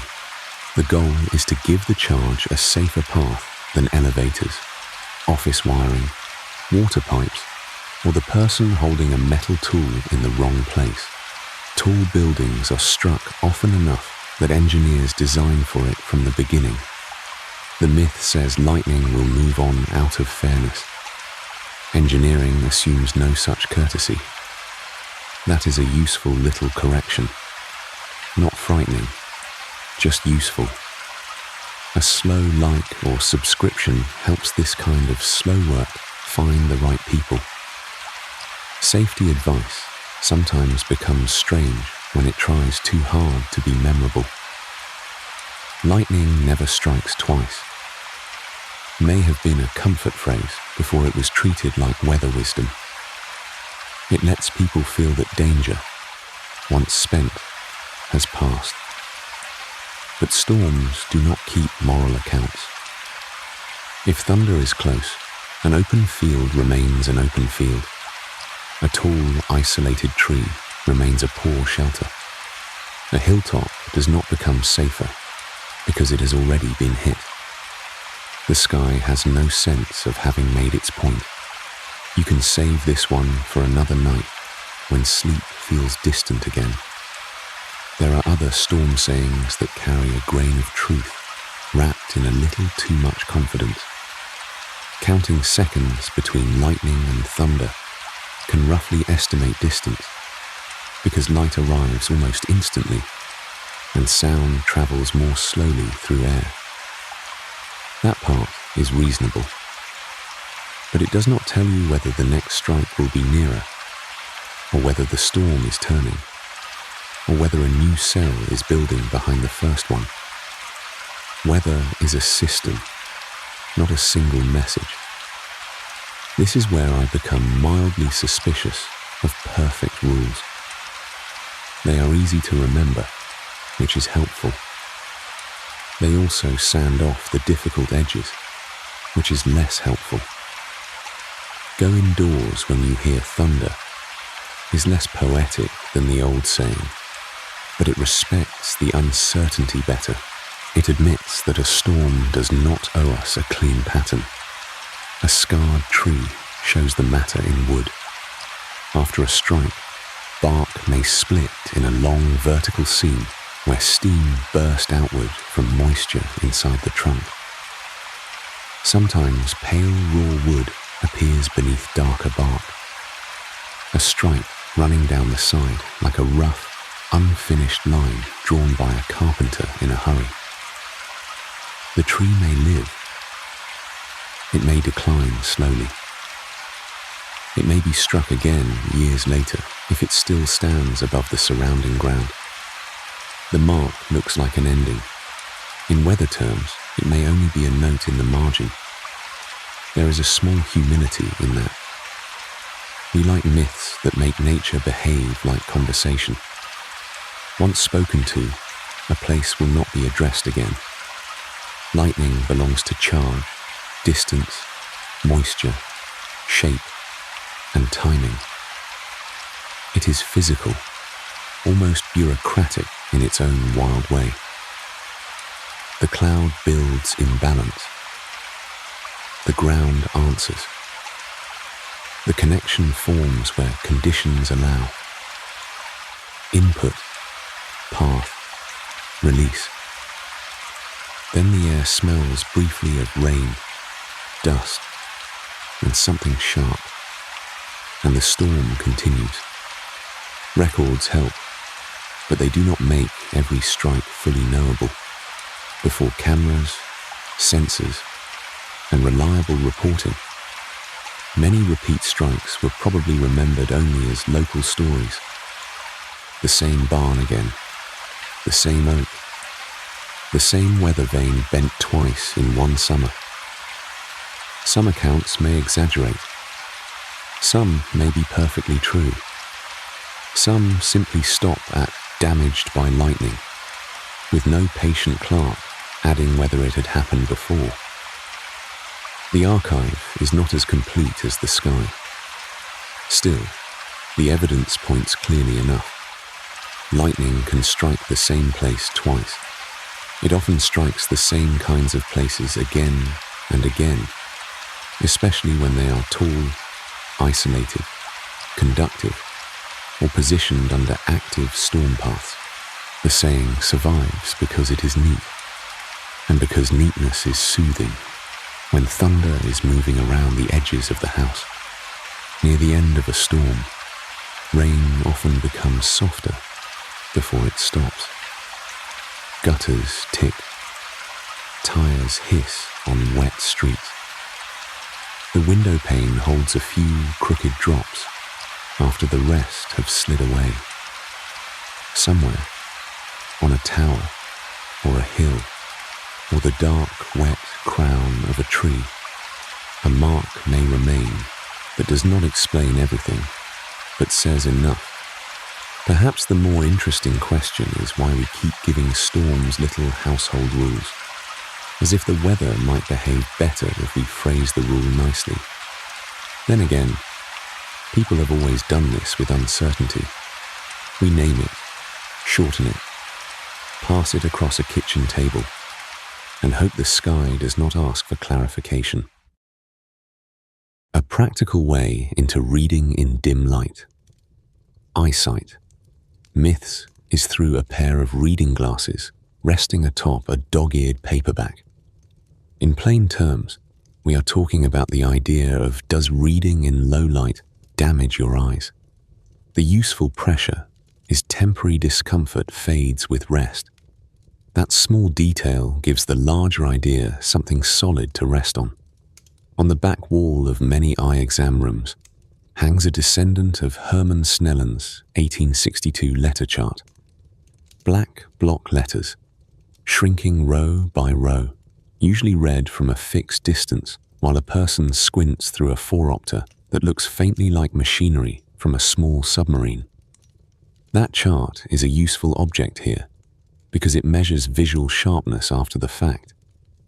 It does not ask whether last night's paperback was read under a weak bulb, or whether a child once finished a chapter under a blanket with a flashlight and a guilty wrist.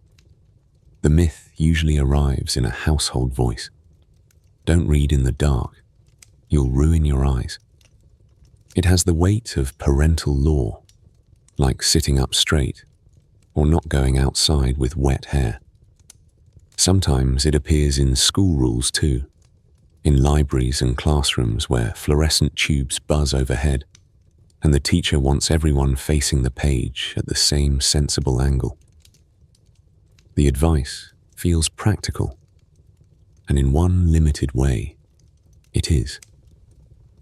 Better lighting makes reading easier. The letters stand apart. The page stops looking like a grey field of uncertain insects. The brow relaxes a little. But the stronger claim, the one about permanent damage, is where the evidence grows thin. Reading in low light can make the eyes tired.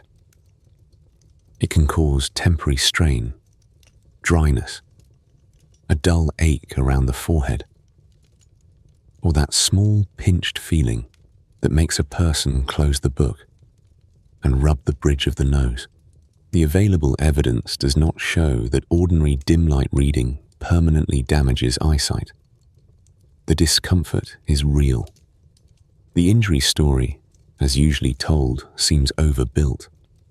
The mechanism is less dramatic than the warning. In low light, the pupil opens wider to gather more light. The retina receives a weaker image, so the eye and brain work harder to interpret edges and contrast. If the print is small, the focusing system has to keep adjusting. People may blink less while concentrating, especially with a book held close or a screen glowing in the corner, and the tear film can become uneven. Input: faint letters on matte paper. Process: widened pupil. More effort to focus. Less comfortable surface moisture. Output: fatigue. Limitation: fatigue is not the same as structural harm. This is where many everyday myths get their strength. They begin with a sensation nobody invented. A tired eye feels like something has gone wrong. A page read in weak light really can become annoying, especially if the paper is cheap and slightly grey, the ink a little faded, the serif letters crowded together like commuters at a rainy station. The body complains, and the household turns the complaint into a rule. I have some sympathy for that. A myth built from discomfort is harder to dismiss than a myth built from pure fancy. Think of the old paperback on a bedside table. Cracked spine, dog-eared corner, reading glasses folded across the cover like a small metal gate. The bulb nearby may be warm and weak, or the room may be lit by the blue-white spill from a hallway. Under those conditions, the eye is doing extra work. Good lighting lowers the effort. A clearer task is a kinder task. That is the practical truth hiding inside the exaggerated warning. Still, kind is different from essential.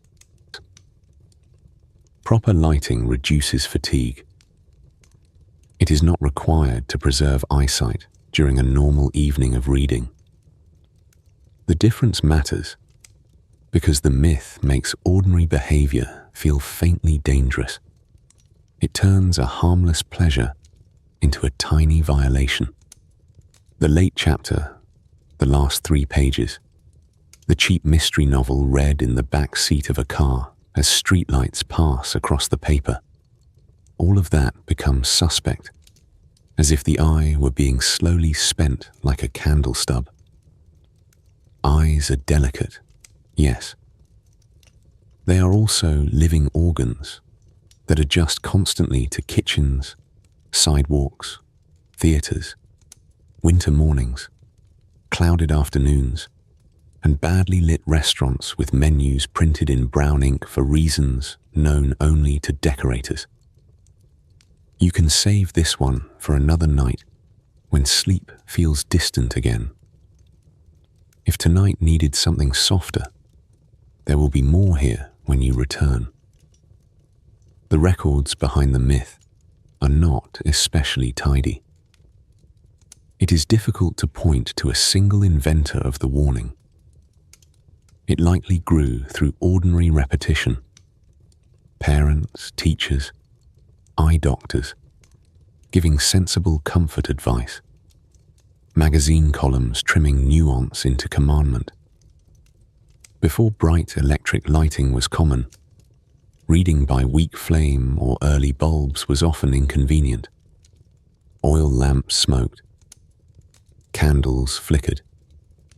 Gaslight warmed rooms and changed the smell of the air.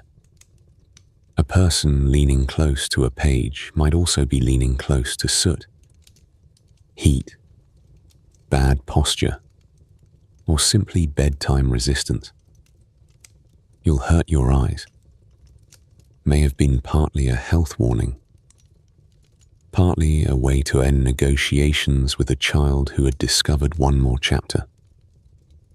There is a dry little truth in that.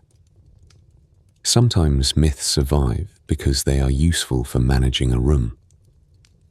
Modern vision science gives a more modest account. Near work can cause temporary symptoms. Low contrast can increase effort. Rest usually eases strain.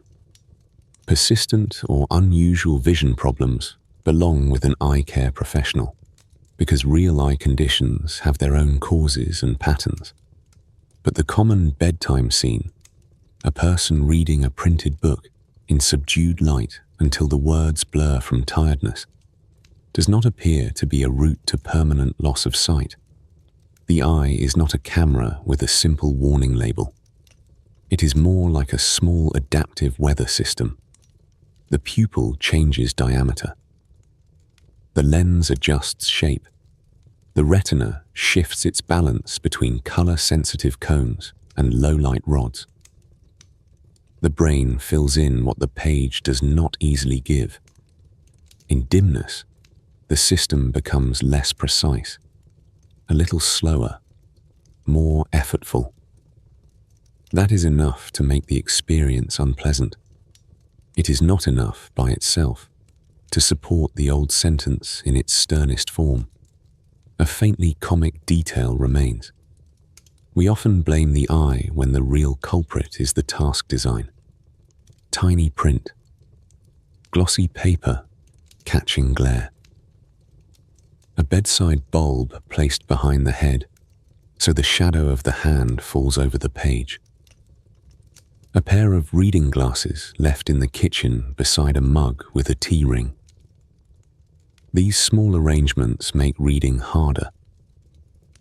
And then the eyes receive the accusation. I find that unfair in the mildest possible way. The eye did show up for work. The furniture was poorly organized.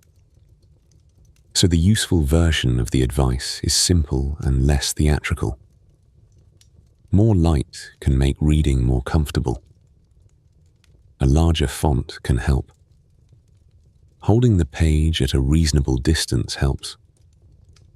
Taking a pause when the words begin to smear is ordinary good sense. None of this needs the threat of ruined vision standing behind it with a clipboard. And yet the myth has a kind of tenderness inside it. Someone saw a child squinting over a book, or an older person rubbing tired eyes over a newspaper, and wanted to protect something fragile. The explanation went too far, as explanations often do when they are trying to become memorable. A warning becomes a proverb becomes a household law. Then years later, someone is still hearing it while turning a page under a weak little pool of light. The glasses remain on the paperback. The letters wait, black on cream paper, patient and slightly too small. The eye may tire, the page may blur. After rest, the world usually sharpens again. And perhaps the more interesting question is why so many myths begin exactly there, at the edge between a real sensation and the story we build around it. A practical way into swallowed gum.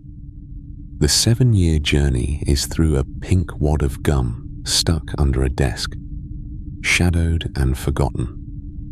In plain terms, we are talking about the idea of, does gum really stay in your body for years?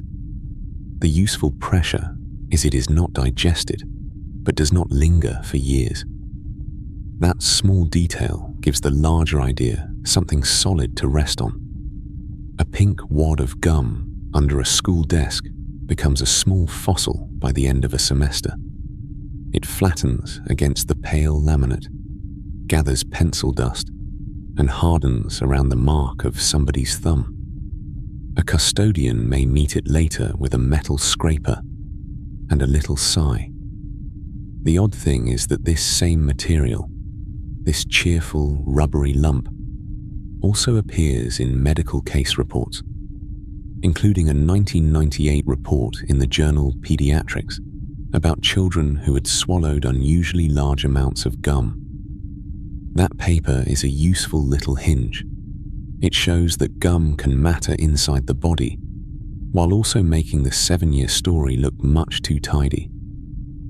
The familiar warning is usually delivered in a kitchen, a classroom, or the back seat of a car. Do not swallow your gum. It will stay in your stomach for 7 years. Sometimes the number changes, but 7 has a pleasing old story shape to it. 7 days, 7 seas, 7 years. It sounds official without having to show its paperwork, and for a child the claim has a certain physical logic. Gum feels different from food. A cracker gives up quickly. An apple becomes pulp. A piece of bread goes soft and ordinary. Gum resists. It keeps bouncing back between the teeth. Glossy at first, then dry at the edges. Faintly sweet, smelling of peppermint or artificial strawberry. If the mouth cannot break it down after 20 minutes of determined chewing, the stomach begins to seem like a storage closet with poor management. The actual mechanism is less dramatic and somehow more interesting. Chewing gum is made to survive chewing. Its base is usually a mixture of synthetic rubbers, resins, waxes, softeners, and fillers, depending on the brand and the recipe. The sugar or sweeteners dissolve. Flavoring fades. Color may leach out a little. What remains is the gum base, the stubborn part, the little engineered chew. When gum is swallowed, it enters the digestive tract with everything else swallowed that day. The stomach churns it. Acid and digestive enzymes work on the parts they can work on. The gum base resists digestion, much as some seeds, fiber, and small bits of swallowed non-food material may resist being chemically taken apart. Then, the body moves it along by muscular contractions, through the intestines, toward the usual exit. Doctors and poison control sources generally describe normal passage within a few days, not years. That phrase, within a few days, is less theatrical than 7 years. So of course it loses in the schoolyard. No child has ever gathered a crowd by saying, actually, gastrointestinal transit time varies. The myth has better rhythm. It also gives adults a quick tool. A warning with a number on it is useful when someone is about to swallow the third piece of grape gum before dinner. I have some sympathy for that. Parenting and teaching both contain moments when truth has to compete with a sticky wrapper and a child who is already negotiating. Still, the 7-year claim does not fit what is known about digestion. The stomach does not keep a separate archive of difficult objects, filing gum under later. It empties. The intestines move. The system has motion built into it. A quiet conveyor made of muscle and fluid and timing. If an object is small enough, smooth enough, and not otherwise dangerous, it usually continues along.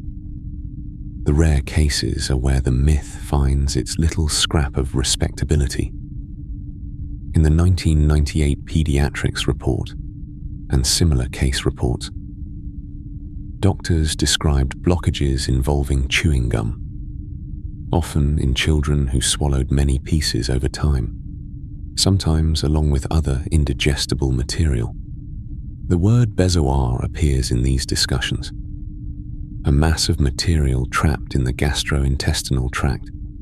It is an old, strange word, once associated with animal concretions and folk medicine, and now it sits plainly in clinical writing, doing unglamorous work. But those cases are unusual. They involve quantity, repetition, and particular circumstances. A single swallowed piece of gum is a different matter from a habit of swallowing gum repeatedly, especially in a small child. The distinction matters. Folklore is very good at taking a rare medical footnote and turning it into a household law. It is a little unfair, and also very human. The origin of the 7-year number is hard to pin down. The surviving record gets thin in exactly the place one would like it to become clear. Household warnings are rarely preserved with dates, authors, and footnotes. They pass from older sibling to younger sibling, from parent to child, from teacher to class, usually while someone is already annoyed. One possibility is that the myth grew from the visible durability of gum itself. Spit it onto pavement, and it clings. Press it under a desk, and it survives the winter. Step on it in warm weather, and it stretches in a grey string from shoe to sidewalk. A substance that behaves that badly in public seems capable of private mischief. There is also a moral convenience in the story. Gum is food-like, but not exactly food. It is bought at the checkout counter, wrapped in foil or paper, flavored like fruit that has never grown on a tree. You are meant to enjoy it and then discard it. That creates a small social problem. Where does it go? Into a wrapper, ideally. Into a bin. Onto the underside of a desk, if civilization has failed for the afternoon. Swallowing it feels like cheating the disposal system. So the myth turns a manners lesson into a body lesson. Do not swallow gum because it is rude, messy, or unpleasant to think about. That argument is weak in the face of a bored child. Do not swallow gum because it will remain inside you until you are practically a different person. That has weight. Excessive weight, but weight. The body, meanwhile, is doing something more practical. Input. A swallowed piece of gum, slick with saliva. Process. Stomach movement. Partial breakdown of soluble ingredients. Onward transport by intestinal motion. Output. The indigestible base leaves with other waste. Limitation. Large amounts or repeated swallowing can, rarely, contribute to a blockage, especially when other factors are present. A calm diagram, if the body allowed diagrams. Usually it prefers gurgles. The myth may persist because texture feels like evidence. Gum seems permanent to the tongue. The mouth reports, quite honestly, that this material refuses to become food. The mistake is assuming the mouth's experience is the body's whole story. Digestion includes chemistry, movement, timing, and a long, soft tube with its own patient agenda. There is a small philosophical unease here too. Childhood is full of warnings about what crosses the border into the body. Seeds, gum, watermelon pits, swallowed toothpaste, bits of fingernail. Some of these warnings are practical. Some are exaggerated. Some are just adults trying to describe an invisible interior world with the nearest available fairy tale. The inside of the body is difficult to picture, so we furnish it with storage shelves, traps, waiting rooms, and clocks that run for 7 years. A better image may be the school desk again. Gum stuck underneath it can remain there because the desk does not move, does not churn, does not dissolve, does not push anything along. It just waits, receiving pencil marks and dust. The body is much less like a desk than the myth imagines. Warm, wet, muscular, busy in the background. Unsentimental mostly. So, swallowed gum does not linger for 7 years in the ordinary course of things. It is not digested in the full sense, but it usually passes through within days. The rare exceptions are real enough to keep the story from being pure nonsense, which may be why the myth has such staying power. It has a tiny medical shadow behind it, and a large amount of parental theatre in front. Somewhere, under an old classroom table, a flattened piece of pink gum may still be holding on, long after its owner has forgotten the flavour. Outside the body, gum can become a stubborn little monument. Inside, most of the time, it is only passing through. And that difference is easy to miss, especially when a warning has been repeated so often that it starts to feel like anatomy. Soon the myths move from the mouth to the night air, from swallowed things to winged creatures. But for a moment, there is just that bright gum under the desk, keeping its small secret, while the body quietly refuses to become a storage room. A practical way into bats and blindness, night flyers, is through a silhouetted bat against a twilight sky. In plain terms, we are talking about the idea of, are bats truly blind, or do they see in other ways? The useful pressure is they use echolocation to hunt and navigate in darkness. That small detail gives the larger idea something solid to rest on. On a bat survey, the first proof often arrives through a little black detector held in one hand, its plastic case slightly cold after sunset. The animal itself may be no more than a stitch in the air above a hedgerow, but the machine turns its ultrasonic calls into audible ticks and dry chirps. On the screen, if there is one, the calls appear as slanting marks, like commas falling through dark paper. A common pipistrelle may leave a trace around 45 kilohertz, far above ordinary human hearing. Already, before anyone says the old phrase, the record is inconvenient. A blind creature would not leave such exact maps of itself in sound. Blind as a bat is one of those sayings that feels older than anyone in the room. It has the neatness of a proverb, which is usually a warning sign. Bats are not blind.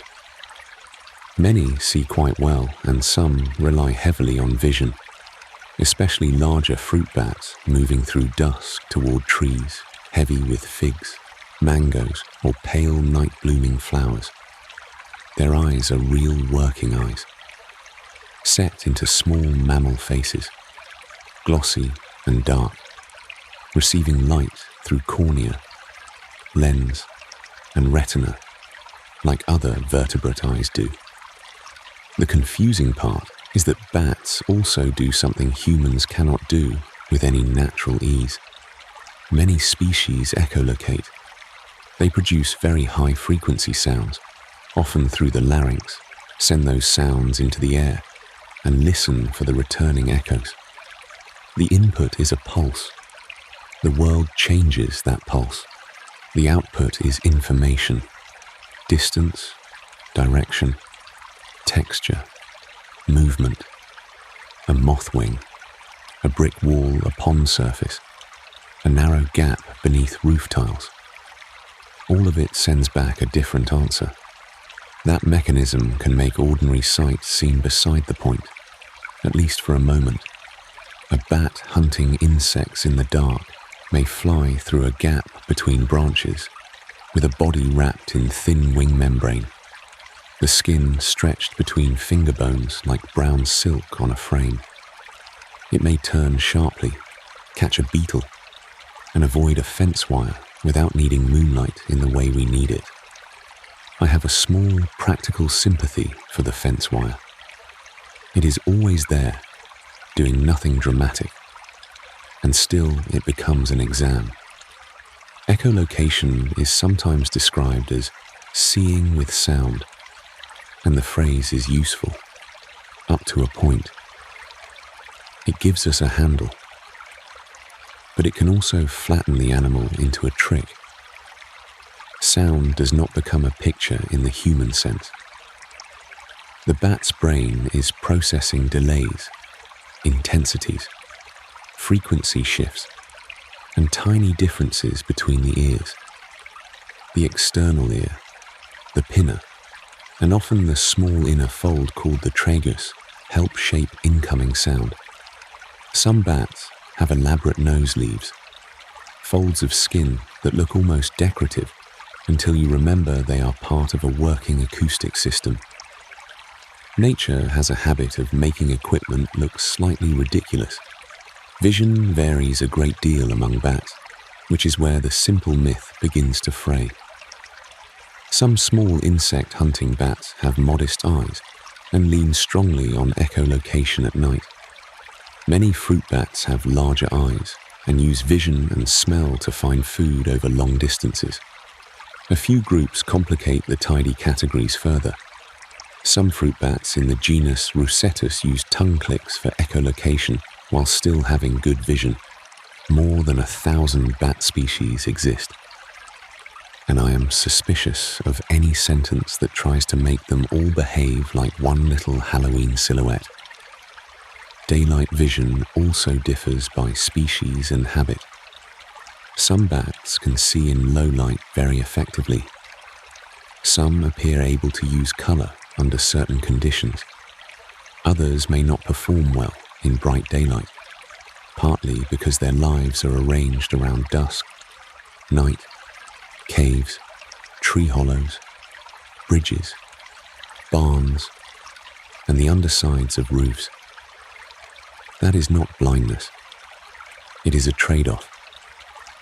Eyes, ears, wings, metabolism, and the hours of feeding all have to fit together somehow, and evolution is not known for keeping a tidy desk. A bat in a roost during the day is usually doing something very ordinary for a night worker. It is resting. In a cave, the air can smell faintly mineral, damp stone mixed with the sharp ammonia note of guano below. In an attic, there may be fiberglass insulation, old timber, a nail head catching a thin line of daylight, and a small cluster of animals folded into themselves like umbrellas. They are not waiting in helpless darkness. They are conserving heat and energy, listening, shifting, sometimes grooming with tiny, deliberate movements. The myth probably survives because bat flight looks unreadable to us. Birds give us wings we can understand. A swallow is quick, but its motion still feels like something the eye can follow. A bat near a street tree changes direction in a way that seems almost mathematically rude. It zigzags, drops, rises, vanishes against leaves, returns above the gutter. To a person standing below, especially before electric streetlights became common, that movement could feel like confusion. The animal appears erratic because we cannot hear the signals guiding it. Language then does its usual quiet mischief. Blind as a bat becomes a ready-made insult, passed from one generation to another without anyone needing to check a bat's retina. Folk tales and seasonal decorations add their own layer. Black paper wings in windows, theatrical bats around castles. The creature turned into a symbol before the animal has had a fair hearing. A phrase can outlive its evidence for a very long time. It only has to be useful in conversation. The surviving history of the saying is not perfectly clean. Expressions comparing bats with poor sight appear in older European usage, and the association may have grown from their nocturnal habits rather than from any careful observation. That part is difficult to pin down. People rarely kept precise notes on why a proverb felt right. The record often gives us the words and withholds the kitchen table where someone first said them with confidence. Modern researchers are less satisfied with the proverb. They use infrared cameras, mist nets, acoustic recorders, radio tags, and patient hours outdoors. A mist net, fine and nearly invisible, must be checked carefully, and often by trained hands, because the point is to study an animal, not distress it. Measurements may include forearm length, weight, age clues, reproductive condition, and species identification. The work is exacting and unglamorous. Field science often involves wet socks, dead batteries, and trying to write legibly on a clipboard while insects treat your face as public property. Those records keep returning the same broad answer. Bats are sighted mammals with additional sensory tools, and in many species, those tools are astonishingly refined. Echolocation lets them operate where human vision thins out. It does not erase their eyes. It widens the ways an animal can know a place. The useful correction, then, is gentle but firm. A bat is not a failed bird with poor eyesight. It is a mammal that made the night workable through wings, ears, timing, memory, and vision tuned to its own pressures. The old phrase tells us more about human impatience than bat anatomy. We call something blind when we cannot follow what it is doing. Near the end of evening, if you stand by a pond, the surface may look like dark glass with one pale stripe of sky across it. A bat may pass low over the water, call, listen, turn, and pass again. To us, the flight is a flicker. To the bat, perhaps, it is a room full of returning edges, and that leaves a small thread for the next myth, because we often underestimate animals most when their minds do not resemble ours. A bat is not blind just because its senses are arranged differently. A goldfish, as we will see, is not trapped in 3 seconds, simply because its silence makes memory hard to notice. What else have we mistaken for emptiness? Only because the evidence moved too quietly for us. A practical way into goldfish memory. The 3-second loop is through a goldfish pausing near a tiny castle inside its bowl. In plain terms, the question is, how long can a goldfish remember its world? The useful pressure is they can learn feeding times and simple tricks. That small detail gives the larger idea something solid to rest on. In a laboratory tank, the myth looks oddly easy to test. A goldfish is placed before a simple plastic maze, sometimes a T-shaped channel made of clear acrylic, with a colored panel at one end and a small food reward waiting beyond it. A researcher lowers a divider, starts a stopwatch, and watches the fish choose. Red card, left turn. Blue card, right turn. Flake food, a faint smell like dried shrimp, drifts on the surface. The question is almost embarrassingly plain. If the same fish learns the route today, will it remember tomorrow? The old joke says no. 3 seconds, perhaps. Enough time to circle the bowl, meet the little castle again, and be surprised by one's own furniture. It is a neat cartoon of a mind, and I understand why it has lasted. A goldfish in a round glass bowl does appear to repeat itself. It drifts past orange gravel, turns near a plastic plant, opens and closes its mouth, and seems to begin again. The bowl helps sell the story. So does the face, which is beautiful in a blank way. All-round eye and faintly offended expression. But behavior is a poor window when we are looking through glass.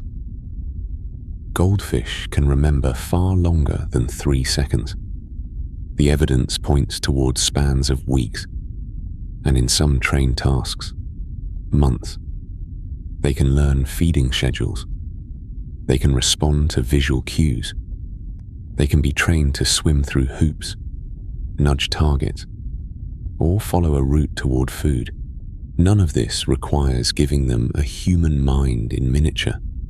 It only asks us to notice that memory exists in many sizes, with many kinds of usefulness. A goldfish does not need to remember a birthday, a train platform, or the embarrassing sentence someone said in 2009. Its world asks for other things. Where is food likely to appear? Which shadow means disturbance? Which corner has shelter? Which bright shape has been followed by a reward before? Memory, in this case, is practical. It is a map with edible consequences. One classic kind of experiment uses association. The fish sees a signal, performs an action, and receives food. If the action is repeated and rewarded, the fish becomes more likely to do it again. Input, process, output. A colored cue enters through the eyes. The nervous system links that cue with a result. The body changes its next choice. The limitation is worth saying softly. This does not mean the fish is thinking in sentences. It means the fish is learning. That is already enough to break the 3-second loop. Some studies have trained goldfish to respond to sounds or colors at feeding time. In one sort of setup, a tone or visual marker appears before food is given. After repeated pairings, the fish begin to gather when the signal appears, even before the food arrives. Anyone who has kept fish may recognize the domestic version of this. The lid lifts. A hand reaches for the food tin. Little bodies gather near the surface with a sudden, almost comic seriousness. The person has barely touched the flakes, and already the aquarium has opinions. I have a weakness for that detail. The fish may ignore a castle, a ceramic diver, and a tasteful little ruin for hours. But the dull click of a plastic feeding lid becomes important. Not grand, important. Timed feeding experiments are especially inconvenient for the myth. Goldfish can learn that food appears at a particular time or in a particular place and adjust their behavior accordingly. Some have been trained to press a lever for food during certain windows of the day. That is not the work of a creature resetting every few seconds. It suggests an animal able to connect event, place, and expectation across time. The myth may survive because we confuse repetition with forgetting. A fish circling a tank is not necessarily amazed each time it passes the same stone. It may be exploring, patrolling, seeking food, responding to current, oxygen, reflection, or habit. Humans repeat routes too. We pace kitchens. We check empty refrigerators. We open the same app twice without learning anything useful from the first attempt. Nobody suggests our memory lasts 3 seconds, though some afternoons make a decent argument. The small brain part also misleads us. Goldfish brains are tiny compared with ours, and their architecture differs in important ways. But small does not mean empty, and different does not mean simple in the careless way people often mean it. Fish nervous systems are built for water. Pressure, vibration, chemical traces, light shifting through a surface. Along the body, a sensory system called the lateral line can detect movement and disturbance in the surrounding water, add vision, smell, and learned associations, and the animal has more of a world than the bowl joke allows. The record on where the 3-second claim began is thinner than one would like. It appears often in casual speech, children's jokes, cartoons, and little throwaway comparisons about forgetfulness. Pinning it to one first source is difficult. My suspicion, and it is only that, is that the number became useful because it was short enough to be funny. 3 seconds sounds scientific without forcing anyone to produce a notebook. 2 seconds feels too mean. 5 sounds like we are back on the kitchen floor with Crumbs. 3 has the rhythm of a punchline. There is also a quiet moral convenience inside it. If an animal forgets its world almost immediately, then a small, boring world seems less troubling. The round bowl, the plastic weed, the castle with one arched doorway, the same few inches of water. The myth makes confinement feel lighter. I do not think most people mean harm by repeating it. Still, it is one of those wrong ideas that smooths over a practical discomfort. A 3-second memory is a tidy permission slip. Careful skepticism should cut both ways, though. Saying goldfish remember for weeks or months does not mean every goldfish performs every trick, or that all experiments measure the same kind of memory. A maze task, a feeding cue, and recognition of a repeated sound are related, but they are not identical. Water temperature, stress, tank conditions, age, and training method can all matter. A fish moved by a net into an unfamiliar test tank may behave differently from one living in a stable aquarium with familiar currents and corners. The evidence is real. The animal is still an animal, not a little orange graduate student. Behavioral researchers, including people who study fish cognition more broadly, have pushed against the lazy idea that fish are almost mechanical. Their work is often patient and unglamorous. Tanks to clean, water chemistry to check, colored cards to swap without leaving scent traces. Food amounts to measure, so one fish is motivated, but not overfed. The procedure has a faintly humble quality. You do not overthrow a household myth with thunder. You do it with acrylic partitions, stopwatches, and a fish that keeps choosing the correct side. A small brain can still be a library if the shelves are built for the right books. That may be the useful shift here. Memory is not one glowing substance, more or less present by volume. It is a set of abilities shaped by need. A goldfish remembers what a goldfish life has made worth remembering. Cues, routes, feeding patterns, safe spaces, repeated disturbances. Its mind is not empty because it does not resemble ours. Its memory does not vanish because its face gives nothing away.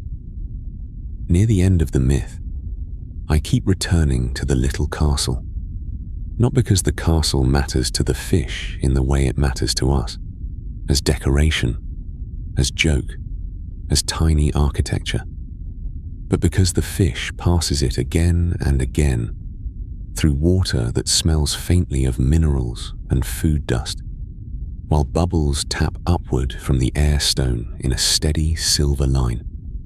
Perhaps it knows the castle as obstacle, landmark, shade, or nothing in particular. Perhaps the important memory is elsewhere, near the surface, where the hand appears. And perhaps that is enough. A creature circles its world, and we mistake the circle for forgetting. What else do we quietly misunderstand, simply because it moves differently than we do? A practical way into crusts and curls. Bread and hair is through a child's plate with half-eaten sandwich, crusts left behind. In plain terms, we are talking about the idea of, does eating bread crust really make hair curly? The useful pressure is hair type is determined by genetics. That small detail gives the larger idea something solid to rest on. Chapter 16. Crusts and curls. A sandwich crust left on a child's plate has a particular look of defeat. The soft middle is gone.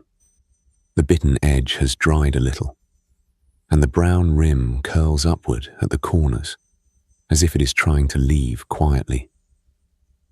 On a school lunch tray, it may sit beside a bent paper napkin, a few apple slices going pale, and one stubborn crumb stuck to a smear of butter. Somewhere near that plate, a familiar bargain appears. Eat your crusts, and your hair will grow curly. It is a small domestic spell, usually delivered without ceremony. No measuring spoon, no medical chart. Just a parent, grandparent, aunt, lunch supervisor, or older sibling trying to make the perimeter of bread seem less like a chore. The claim has a pleasing shape.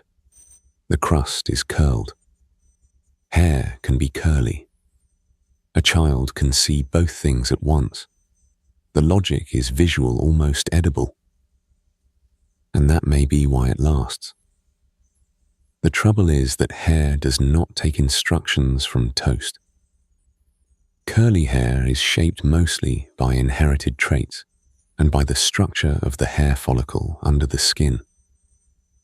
A rounder follicle tends to produce straighter hair. A more oval or asymmetrical follicle tends to produce hair that bends as it grows.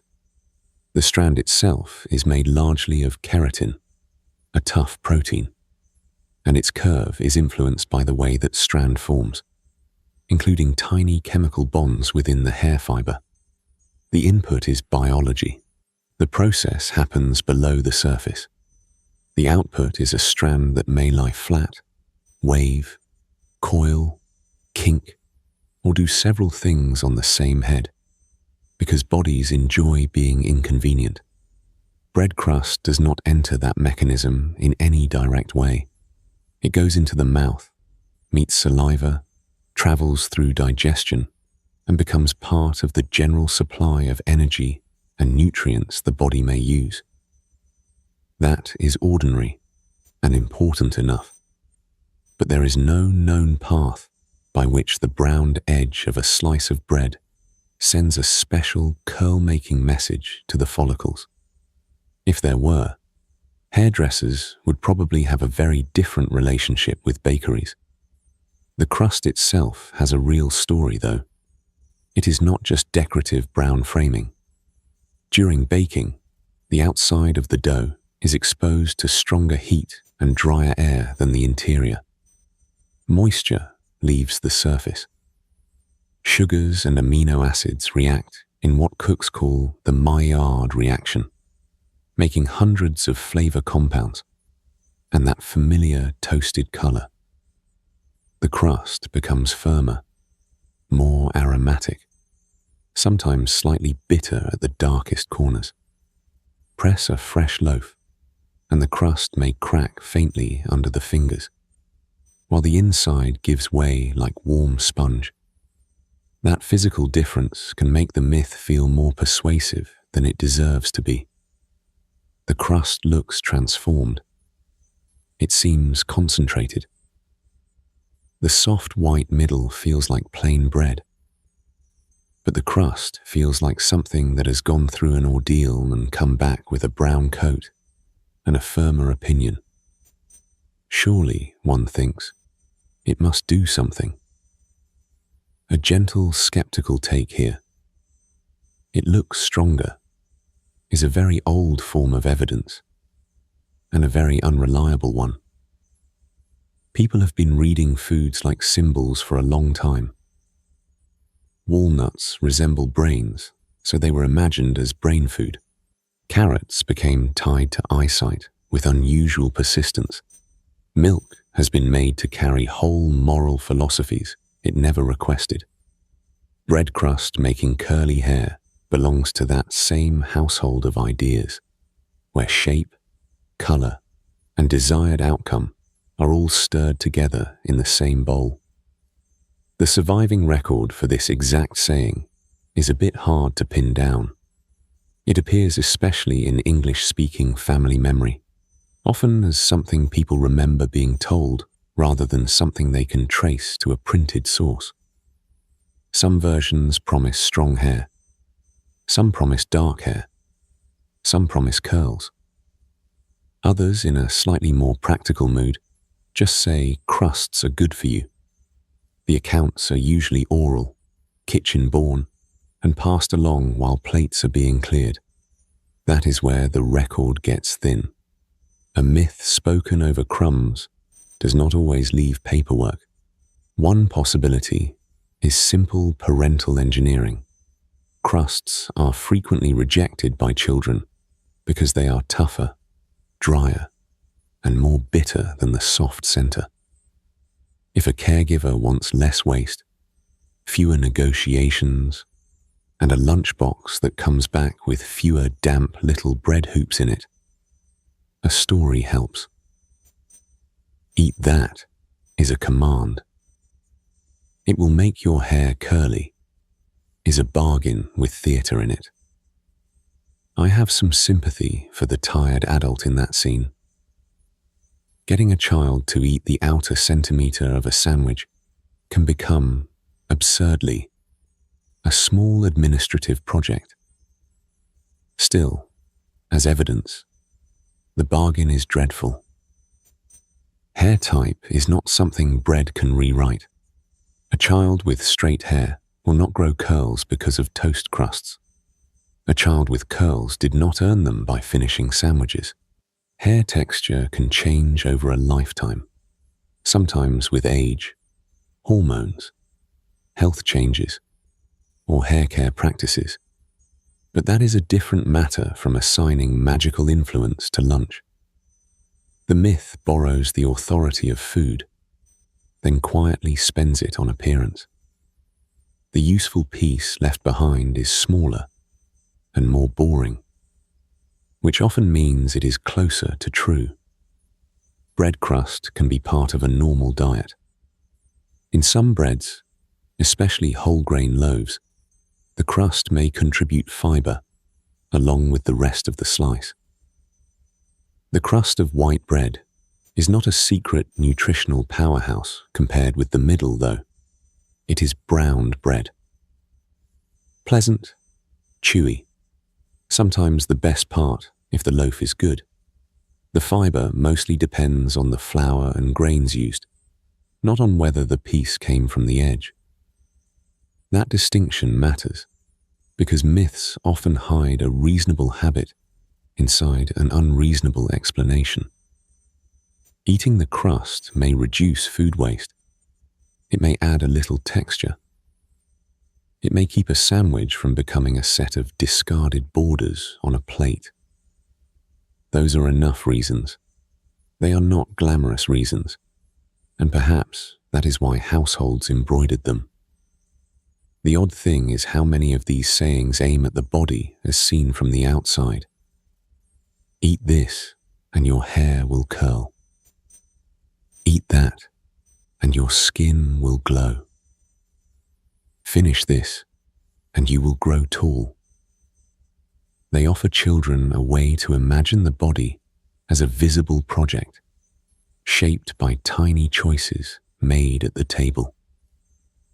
There is comfort in that, and a little pressure too. A plate becomes a prophecy.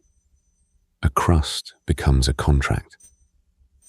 For a child, the myth may also be a first lesson in how adults talk when they are trying to be helpful, efficient, and just a bit unserious. Many people who repeat it do not exactly believe it. They half believe it, or they enjoy the old rhythm of saying it. Family myths are often carried in that soft middle state, somewhere between instruction and joke. The sentence survives because it works socially, even after it fails scientifically. That may be the kindest reading. The crust was never really about curls. It was about persuading someone small to finish a meal without turning the kitchen table into a courtroom. A low-stakes deception, perhaps. Still, one worth retiring if the child starts asking follow-up questions, because the better answer is plain enough. Hair curls because follicles grow hair in particular shapes, guided largely by genetics. Bread crust browns because heat changes the surface of dough. One process happens in skin, the other happens in an oven. They meet only in the imagination, and on a plate where the brown edge has gone cool. So the next time a sandwich returns with its crusts arranged like little wooden rails, the truth can be quieter. The crust may be worth eating for taste, texture, and waste, not reasons. It will not redesign anyone's hair. It will simply be bread, with a toasted border, doing its modest bread work. And perhaps that is enough for one small myth. A curl on the plate, a curl on the head, and a household story that confused resemblance for cause. From here, the body keeps offering its strange social signals, and soon even a yawn will seem to travel from one person to another, as if belief itself had learned to breathe. A practical way into yawning contagion. The social reflex is through the detail of two friends on a sofa, both mid-yawn, soft lamplight between them. In plain terms, the question is, why do yawns seem to travel from face to face? The useful pressure is seeing or hearing yawns can trigger a response. That small detail gives the larger idea something solid to rest on. A researcher can make people yawn with almost insulting equipment. A chair, a stopwatch, and a video of other people yawning.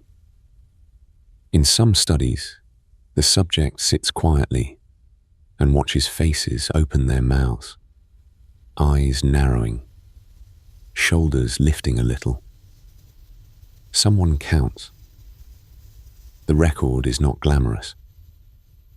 A tally mark beside a minute number. Another beside a second yawn. The strange part is that the body often answers before the person has decided anything at all. Even reading the word can do it, apparently. Yawn.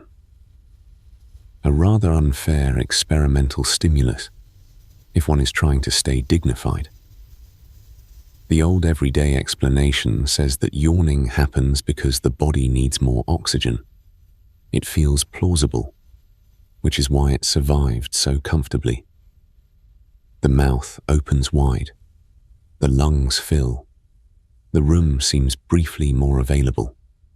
If a person nearby yawns, and then we yawn too, the simple story would suggest a shared need for air, as if the room itself has become slightly stale.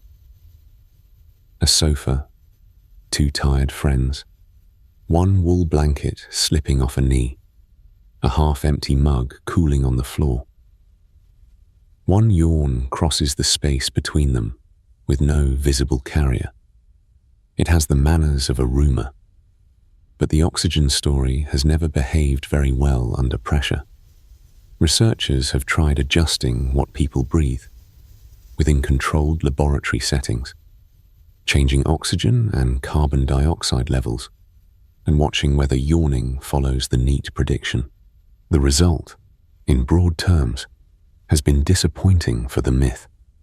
Yawning does not seem to rise and fall simply because the body is low on oxygen, in the way the folk explanation imagines.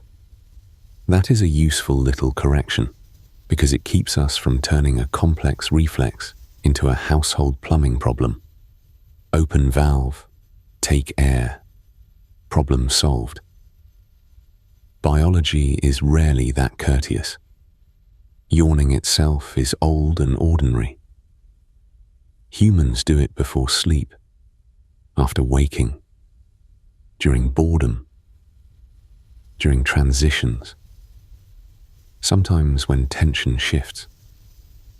A yawn has moving parts.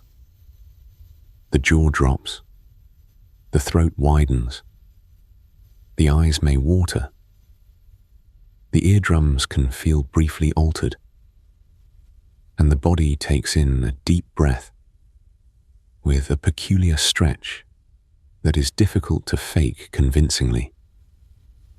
There is often a small sound at the back of it, half sigh, half hinge. If you have ever tried to hide one in a meeting, you know the practical inconvenience.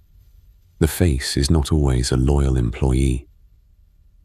Contagious yawning adds a second layer. Seeing a yawn can trigger one. Hearing one can do it. Thinking about one may be enough for some people. The input is social information, a face, a sound, a remembered pattern. The process seems to involve attention, recognition, and automatic imitation. The output is the familiar open-mouthed reflex. The limitation is that no one has pinned it down completely. We have pieces of the map and a few blank areas with thumbprints on them. Psychologist Robert Praveen, who studied yawning with a wonderfully plain sort of curiosity, helped make this everyday reflex into a serious subject. His work often had the charm of the low-budget experiment. People watching yawn videos, people reading about yawns, people reporting when they yawned. I have a soft spot for research like that. It lacks the clean glamour of a scanner image, but it begins where life actually happens, with a body in a chair doing something mildly embarrassing. The empathy theory is one of the more popular explanations. It suggests that contagious yawning may be related to our ability to tune into other people. The idea has some support.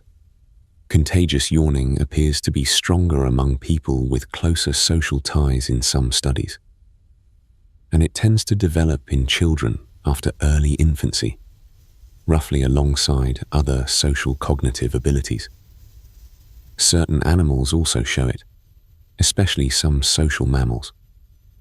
Chimpanzees, dogs, and a few others have been studied in this area, though the findings can be uneven. And here a little caution is useful. Yawning proves empathy is too tidy. It is the sort of sentence that sounds good on a poster, and then starts shedding parts when handled. Empathy is not one thing. Yawning is not one thing either. A person may fail to catch a yawn because they are distracted, because they are looking away, because the room is cold, because the video is awkward, because the experimental chair is somehow always the wrong height.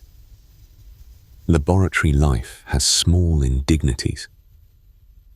The evidence points towards social connection as part of the story, while leaving plenty of room for other mechanisms. A slow like or subscribe helps the channel reach people who use videos this way. If you want more slow subjects like this, subscribing helps them keep showing up. Another theory treats yawning as a kind of state-shifting signal. When one animal in a group becomes drowsy, alert, bored, or ready to change activity, the visible yawn might help synchronize the group. That is an elegant possibility, though elegance can be dangerous. It tempts us to assume usefulness wherever we find pattern. Still, the idea has a soft, practical sense. Social animals survive partly by noticing each other. A flock, a troop, a household on a Tuesday evening. If one body changes tempo, other bodies may take the hint. Dogs make this question especially tempting because they live so closely with us that their behavior is easy to overread. Some studies suggest dogs may yawn after seeing humans yawn, particularly familiar humans, though results have varied. Anyone who has lived with a dog knows the problem. The dog is always doing something that looks meaningful. Then it eats a bit of paper towel. Interpretation must proceed carefully. Among humans, contagious yawning is common, though not universal. Some people catch yawns readily. Others seem almost immune in a given moment. The trigger may depend on attention. If the yawning face is in your peripheral vision, if the sound is real rather than imagined, if the person is familiar, if you are already tired, if you are trying very hard not to yawn because someone is watching with a clipboard, all of these may matter. The surviving record gets fussy here because an involuntary action becomes slippery as soon as people know it is being measured. There is also the matter of mirrors inside the mind. Some researchers have discussed contagious yawning in relation to imitation systems, sometimes loosely connected with the idea of mirror neurons. A seen action primes a related action in the observer. Watch someone reach for a glass, and your own motor system may quietly understand the movement. Watch a mouth open into a yawn, and some old bodily script begins to load. That explanation is promising, though the phrase mirror neurons has been asked to carry a great many suitcases over the years. I would not make it carry all of yawning by itself. The oxygen myth, then, is wrong in the most everyday way. It takes one visible feature and lets it explain the whole event. Big breath equals oxygen need. Another person yawns, so perhaps the room lacks air. The myth is attractive because it gives a mechanical answer to a social mystery. We like that. Mechanical answers have handles. Yet the yawn that moves from face to face seems to belong partly to the body and partly to the space between bodies. It is a reflex with a social shadow. A small involuntary confession that we are porous to one another in ways we do not always notice. Someone stretches their jaw, and another person's nervous system quietly says, "Yes, I know that shape." That may be the chapter's useful little turn. Contagious yawning is real, but the familiar explanation is too small. Air matters to bodies, of course. Breathing is not an optional hobby, but yawning contagion seems to involve perception, timing, social attention, and perhaps forms of bonding that remain difficult to measure without ruining them slightly. Put a camera in the corner, and the ordinary thing becomes less ordinary. Put a clipboard in someone's hand, and half the room tries to behave. By the end of the evening, the scene is simple again. Two friends on a sofa. One yawn begins as a stretch behind the teeth. The other follows, delayed by a second or two, as if the first yawn has crossed the cushion seam and found a matching hinge. No great revelation. No need to make the room dramatic. Just a soft reflex traveling through a shared space. Asking perhaps how many of our private signals were never private in the first place. A practical way into sugar rush, sweets and children, is through a party table littered with empty cupcake liners and candy wrappers. In plain terms, we are talking about the idea of, does sugar really send children bouncing off the walls? The useful pressure is placebo effect, and expectations play a role. That small detail gives the larger idea something solid to rest on. A candy wrapper is a surprisingly loud object for something so small. Twist one end of a little foil-wrapped sweet, and it gives a dry metallic crinkle, like a tiny weather report from the party table. In a 1995 review published in JAMA, researchers looked across controlled studies of sugar and children's behavior, trying to find the famous surge parents had been warned about. The result was quieter than the wrappers.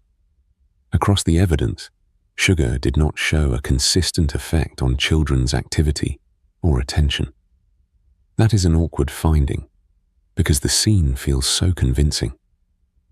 A birthday table after the cake has been cut is almost a crime scene for the sugar rush myth. Empty cupcake liners sit in flattened pastel heaps. A plastic knife is glazed with frosting at the handle because someone set it down carelessly. Juice boxes slump inward at the sides. The paper plates have bright smears of red icing and a few half-moon bites left behind, the kind adults later scrape into a black trash bag while muttering about too much sugar. In the next room, children are running in socks across a polished gym floor, turning the echo into part of the game. The explanation seems to write itself. Candy went in. Wildness came out. The odd thing is that the clean version of that story has been difficult to prove. Controlled studies have given children sugar or sugar-free substitutes, often without the children, parents or researchers knowing who received which until afterward. That kind of design is a useful little lockbox. It tries to keep expectation from sneaking in through the side door. If sugar truly caused a reliable burst of hyperactivity, you would expect the pattern to keep appearing through the lockbox, again and again, across different groups.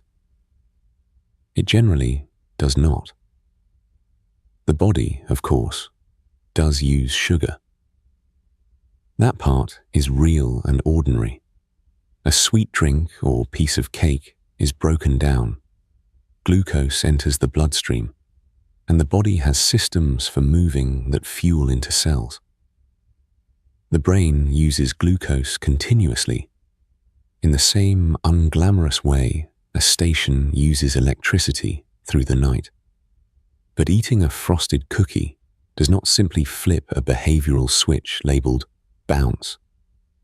Bodies are managed by many small controls at once: digestion, hormones, sleep, appetite, habit, mood, the room, the rules of the room, the absence of rules in the room, which may be the largest ingredient at a child's party.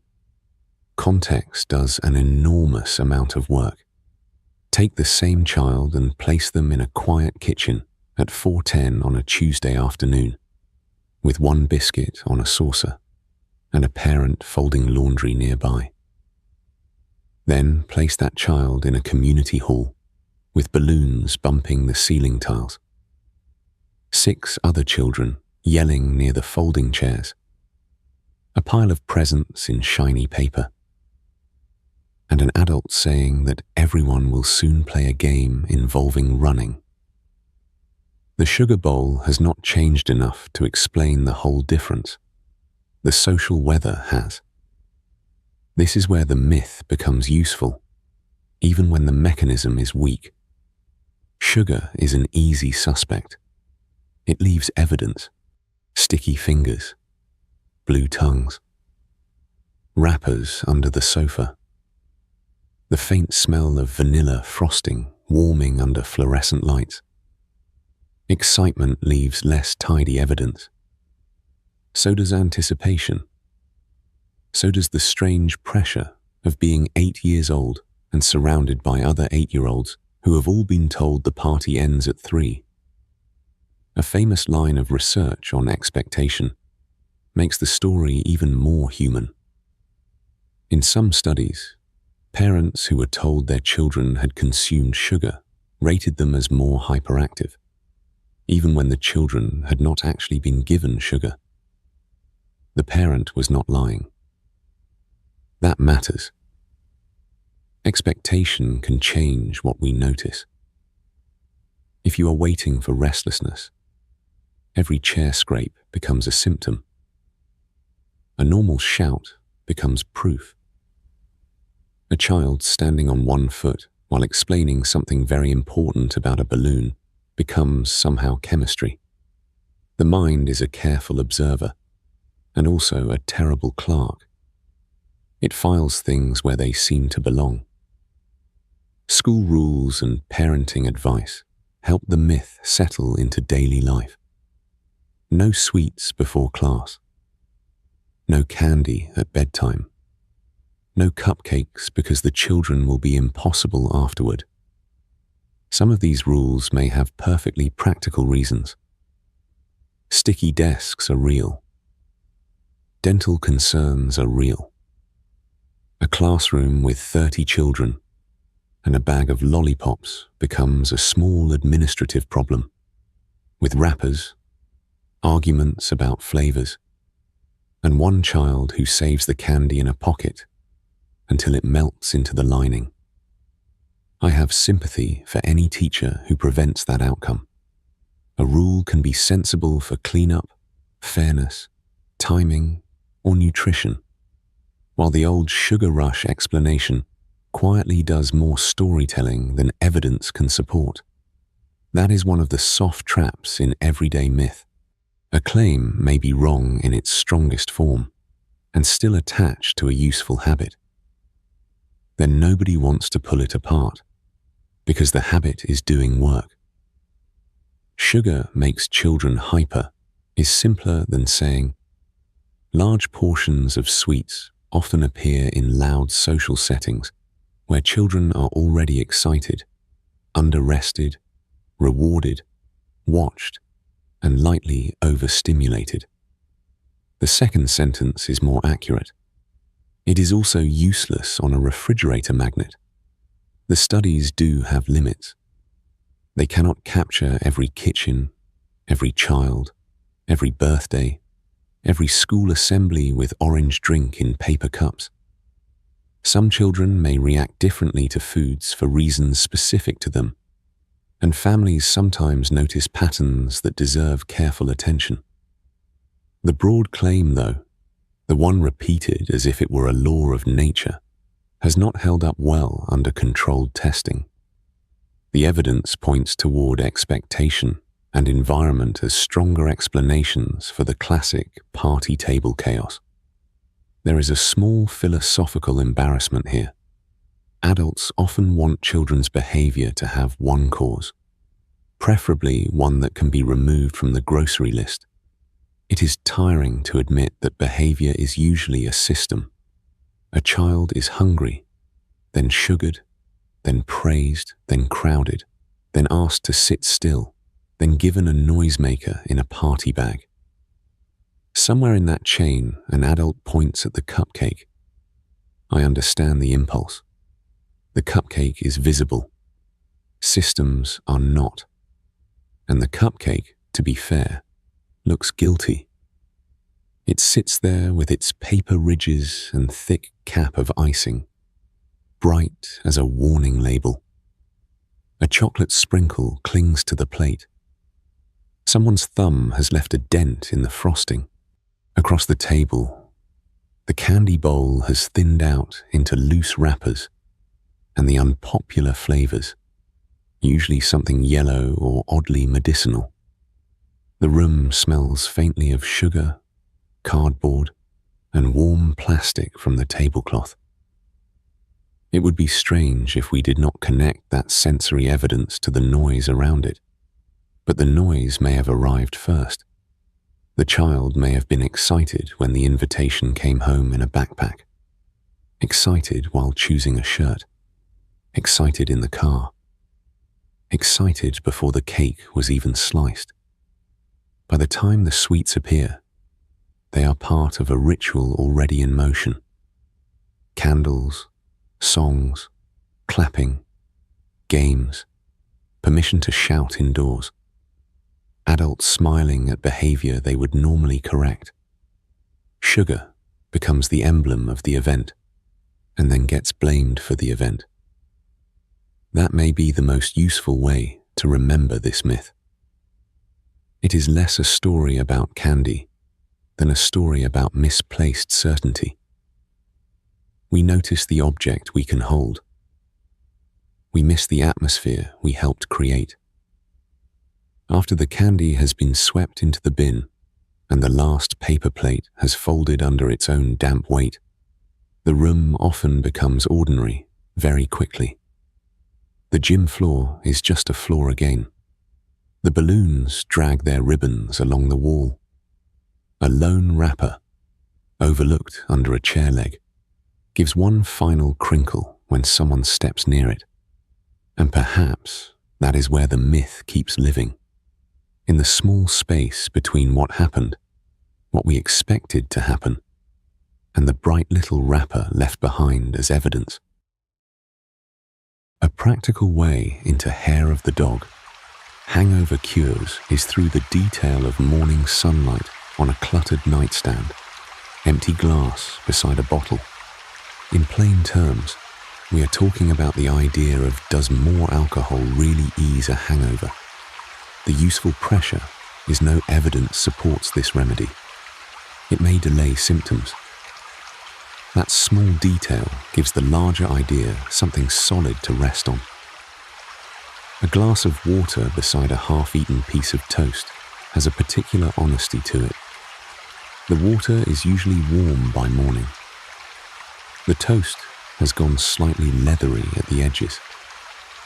Somewhere nearby, there may be an empty bottle with its label peeling from condensation, or a wine glass with a faint crescent of dried red at the bottom. It is a small domestic archive of the night before, and it asks a plain question without much ceremony. Does more alcohol really make the morning after any better? The phrase usually offered here is hair of the dog, shortened from the older saying, the hair of the dog that bit you. Before it became barroom shorthand for a morning drink after a long night, it belonged to a much stranger family of remedies. In parts of European folk medicine, a person bitten by a dog might be told to place hairs from that same dog into the wound. The logic was sympathetic, almost poetic in its wrongness. The source of harm could also be the source of repair. The record is patchy, as records of household cures often are. A recipe appears. A phrase is repeated. A later writer smirks at it. And then the trail wanders off into taverns and breakfast rooms. The modern version keeps the shape of that old idea. If alcohol made you feel awful, a little alcohol might steady the system again. A small beer, a Bloody Mary with celery, ice, tomato juice, pepper, and the oddly medicinal smell of Worcestershire sauce. A brunch cocktail placed on a sticky wooden table, while someone squints at the menu and speaks more softly than usual. There is a whole social choreography around it. Sunglasses indoors. Coffee arriving too late. A lemon wedge sitting in a glass like a tiny warning flag. The evidence, though, is not especially kind to the cure. For an ordinary hangover, drinking more alcohol does not appear to solve the underlying problem. It may blur or postpone some sensations for a while, partly because alcohol has effects on the nervous system that can feel briefly smoothing or numbing. But the body still has to deal with the additional alcohol. The queue gets longer. The errand is delayed, and delay can look like relief if one does not inspect it too closely. A hangover is not one single thing with one single switch. It seems to be a bundle of consequences. Alcohol is processed mainly in the liver. Ethanol is broken down into acetaldehyde, which is then further processed into acetate, and eventually into carbon dioxide and water. Along the way, alcohol can disturb sleep, irritate the stomach, affect fluid balance, and leave a person feeling dry-mouthed, heavy-headed, and slightly betrayed by their own past judgment. The exact mix varies from person to person and from drink to drink. Darker spirits, sugary mixers, missed meals, poor sleep, and simple quantity can all change the morning's texture. That is part of why the hair of the dog myth survives. It gives a messy condition a neat ritual. The bartender slides over a glass. The bubbles rise.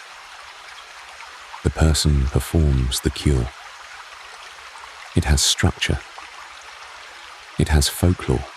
And, I have to admit, it has better stage direction than wait quietly while your liver finishes its work. Waiting is a hard sell. Waiting does not come with celery salt. A careful explanation has to leave room for a small complication. In some discussions, people bring up congeners or methanol, or the idea that ethanol can affect how certain alcohol byproducts are metabolized. There are real biochemical pathways there, and they are sometimes relevant in very specific toxicology contexts. But as a general hangover remedy, that technical argument is doing a great deal of work for a very ordinary Bloody Mary. The usual morning after drink is not a precise intervention. It is another drink. That bluntness is useful. The part that feels strangely human is the desire to negotiate with cause and effect. We do this often. We look for a way to fold the problem back into its source, as if trouble contains its own antidote if handled with the correct timing. A bite cured by the biter's hair. A headache softened by the thing that helped cause it. A rough morning turned ceremonial by tomato juice, ice cubes, and a little black pepper. The idea is old because it flatters a hope we keep around for emergencies. Perhaps the world can be reversed by a smaller dose of itself. Bars and restaurants have understood this hope for a long time. Weekend brunch menus sometimes treat the hangover almost as a customer profile. Eggs, toast, coffee, orange juice, sparkling drinks, tall glasses with condensation running down the sides. The language is playful, forgiving, a recovery cocktail, a reviver, a morning cure. Some of these names belong to cocktail history, and some are just cheerful marketing in a clean font. Either way, the premise is tidy. You are not repeating the mistake. You are managing the aftermath. I am gently skeptical of any cure that arrives with a garnish and a receipt, though I do respect the engineering of a good brunch service. Timing poached eggs for a room full of regretful adults is no small profession. What does tend to help is less theatrical. Water can address thirst, though it does not erase the whole hangover. Food may feel settling for some people. Rest matters, because alcohol often makes sleep less restorative, even if it helped someone fall asleep quickly. Time is the main worker in the room, plain and underpaid. The body metabolizes what it has been given, clears byproducts, restores balance as best it can, and eventually the sharp edges soften. No drama, just chemistry proceeding at its own dull pace. This is where the myth becomes less foolish and more understandable. A person waking with a dry tongue and too bright windows, often looking for agency. The glass of water on the nightstand is a small act of foresight. The toast is another. More alcohol feels like action too, and action is emotionally persuasive.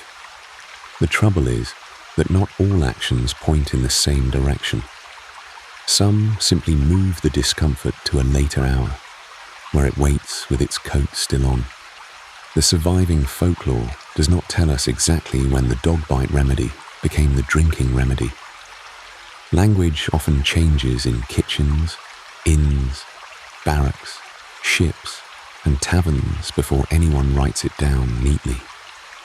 Someone makes a joke. Someone repeats it. A phrase crosses from one kind of wound to another. By the time dictionaries and writers notice, the expression already has a lived-in quality. It smells faintly of spilled ale and morning sawdust. Some accounts simply stop there, which is irritating and also rather fitting. So the myth is not that people imagined relief from nowhere. More alcohol can change how a person feels for a short while. The myth is the leap from temporary masking to cure. The body still has its paperwork to finish. Ethanol still enters the system. Metabolism still takes time. The morning cannot be outwitted by naming the drink after an old remedy for a dog bite, though the name is excellent. I will give it that. Near the end of the scene, the objects are quieter than the explanation. The empty glass, the dry toast corner, a bottle cap on the floor, cold against the bare foot if one finds it accidentally. These are not moral objects. They do not scold. They just record a sequence. Drinking, sleeping badly, waking, trying to feel normal again. The useful thing to remember is modest.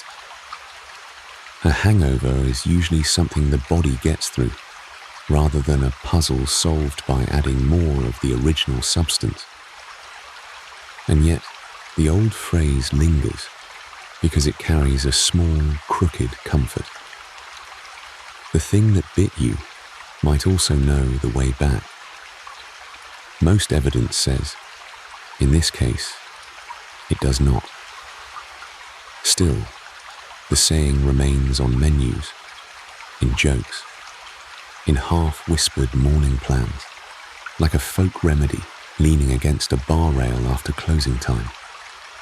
What else do we keep nearby because it sounds like control, especially when the evidence has already gone quietly another way?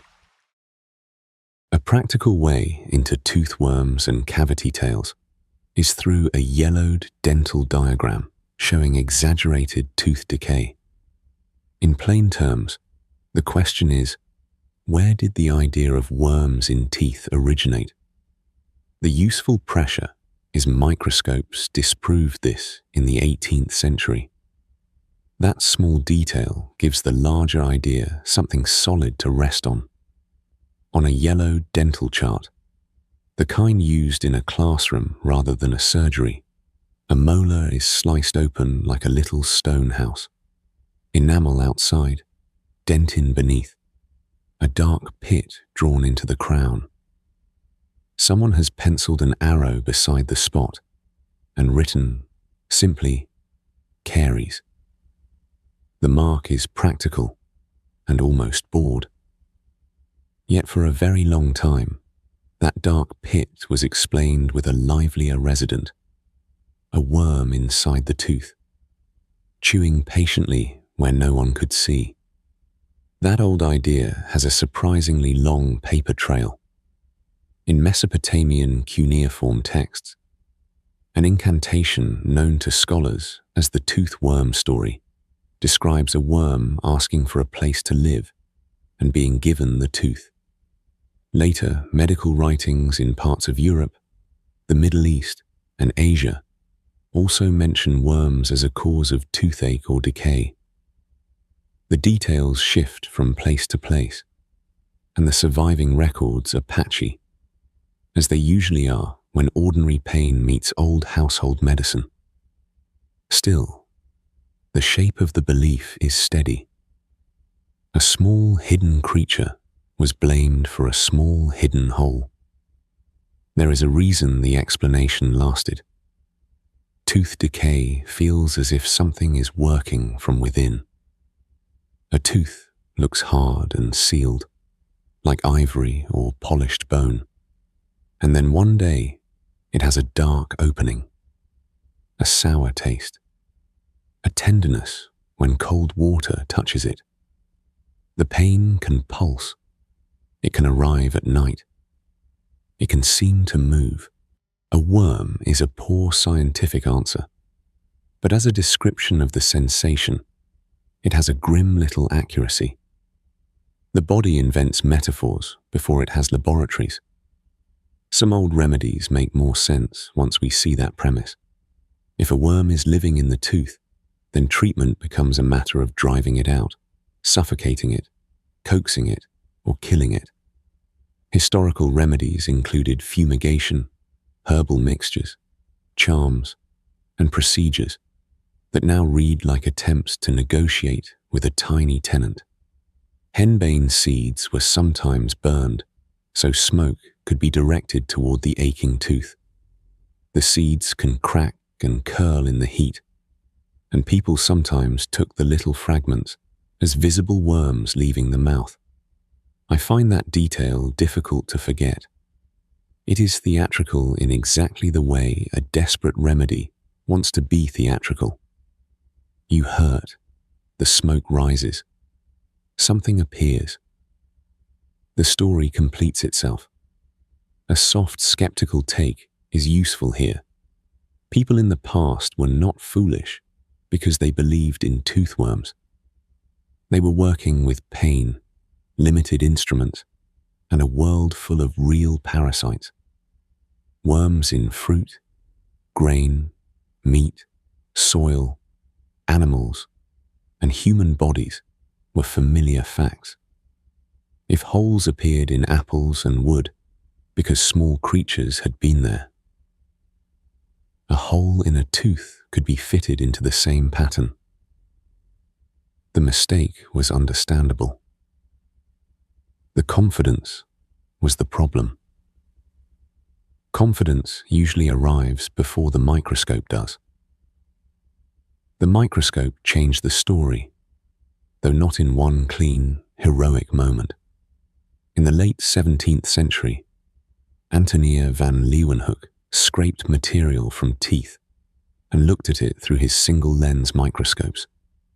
He saw tiny living forms in dental plaque, what he called animalcules.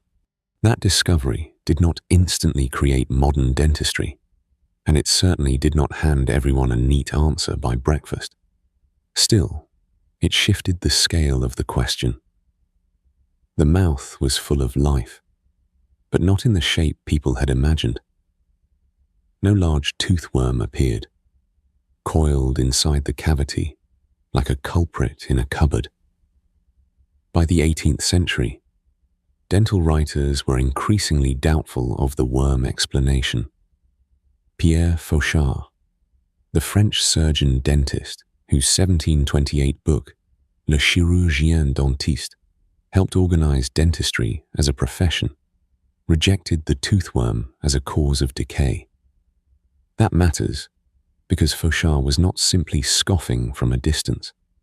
He was dealing with instruments, patience, broken teeth, crude fillings, powders, files, and the awkward manual work of the mouth. Dentistry has always had this practical humility about it.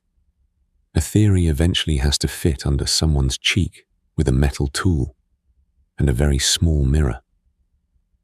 The modern explanation is quieter and, in a way, stranger. Cavities are caused by communities of bacteria living in plaque, that sticky film on teeth. When sugars and other fermentable carbohydrates are left available, certain bacteria metabolize them and produce acids. Those acids lower the local pH and begin to dissolve the mineral structure of enamel, mainly hydroxyapatite. Saliva can buffer acids and help with remineralization, so the process is a balance, a tiny chemical weather system on the tooth surface.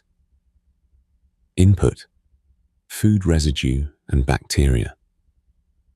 Process: acid production in plaque.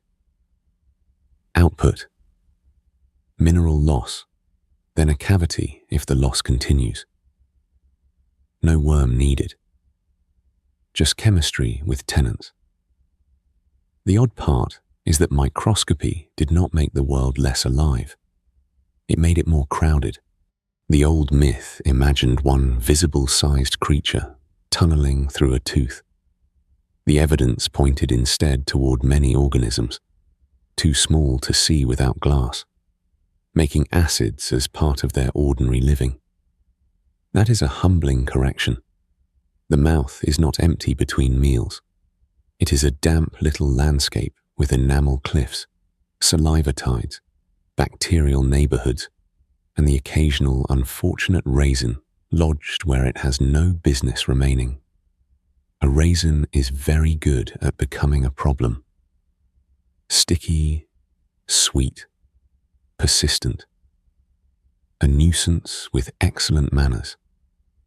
Old dental charts sometimes show decay as a black wedge or a shadowed crater, simplified for teaching. The simplification is helpful because the true process is too gradual to draw honestly. Minerals leave invisibly. Plaque thickens quietly. Acids come and go after meals. A smooth white surface becomes chalky, then stained, then open.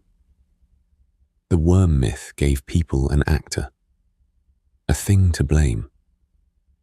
Bacterial decay gives us a system. The systems are harder to picture and less satisfying to curse at 3 a.m. The surviving texts leave questions behind. Did some healers take the worm literally, while others used it as a metaphor for gnawing pain? Probably. Accounts disagree, and many remedies were copied from older sources without much explanation. A scribe may preserve a phrase long after belief has thinned out. A grandmother may repeat a charm because it belongs to the household, not because she has drawn up a theory of enamel dissolution. The record gets thin exactly where the ordinary life would be most useful. That may be why the toothworm lingers in historical writing and folk memory. It is a wrong answer with a human shape. It turns an invisible process into a small enemy, and pain often asks for that. Even now, we still say a cavity is eating away at the tooth, as if decay had appetite. The language remembers the worm after the worm has been dismissed. Back on the old chart, the pencil arrow looks almost comically modest beside centuries of incantations, smoke, cracked seeds, scraping tools, and careful glass lenses. Caries. One word for a long misunderstanding, and for the slower, less dramatic truth underneath it. The mouth has its own maps, its own territories, and perhaps the next myth waits there, on the tongue, where another tidy drawing once made the body seem much simpler than it is. A practical way into tongue map, tastes and territories, is through a close-up of a tongue with color-coded taste zones. In plain terms, we are talking about the idea of, is each taste really locked to a different part of the tongue? The useful pressure is taste buds for all flavors are distributed throughout the tongue. That small detail gives the larger idea something solid to rest on. On the page of an old-school biology textbook, the tongue is drawn like a little country.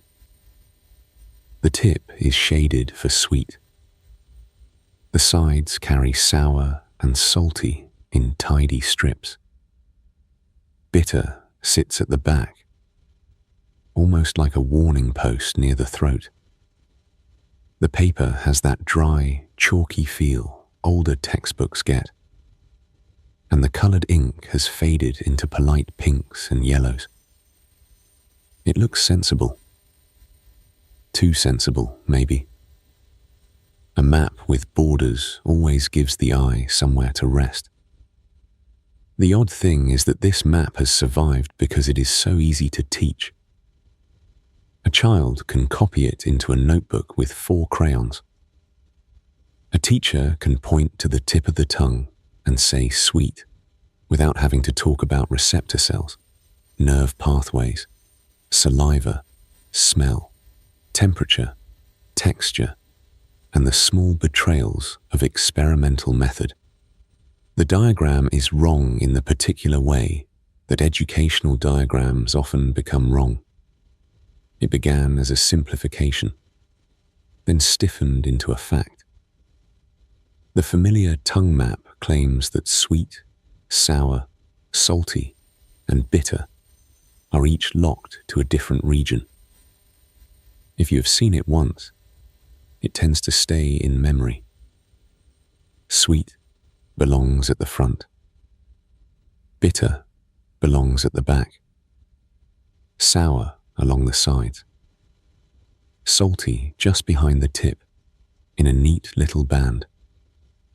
It feels almost moral somehow, as if the tongue is organized by temperament. Pleasant things at the front door, dangerous things near the exit. Taste does not behave that neatly. If you put a drop of sugar water on the side of the tongue, you can still taste sweetness.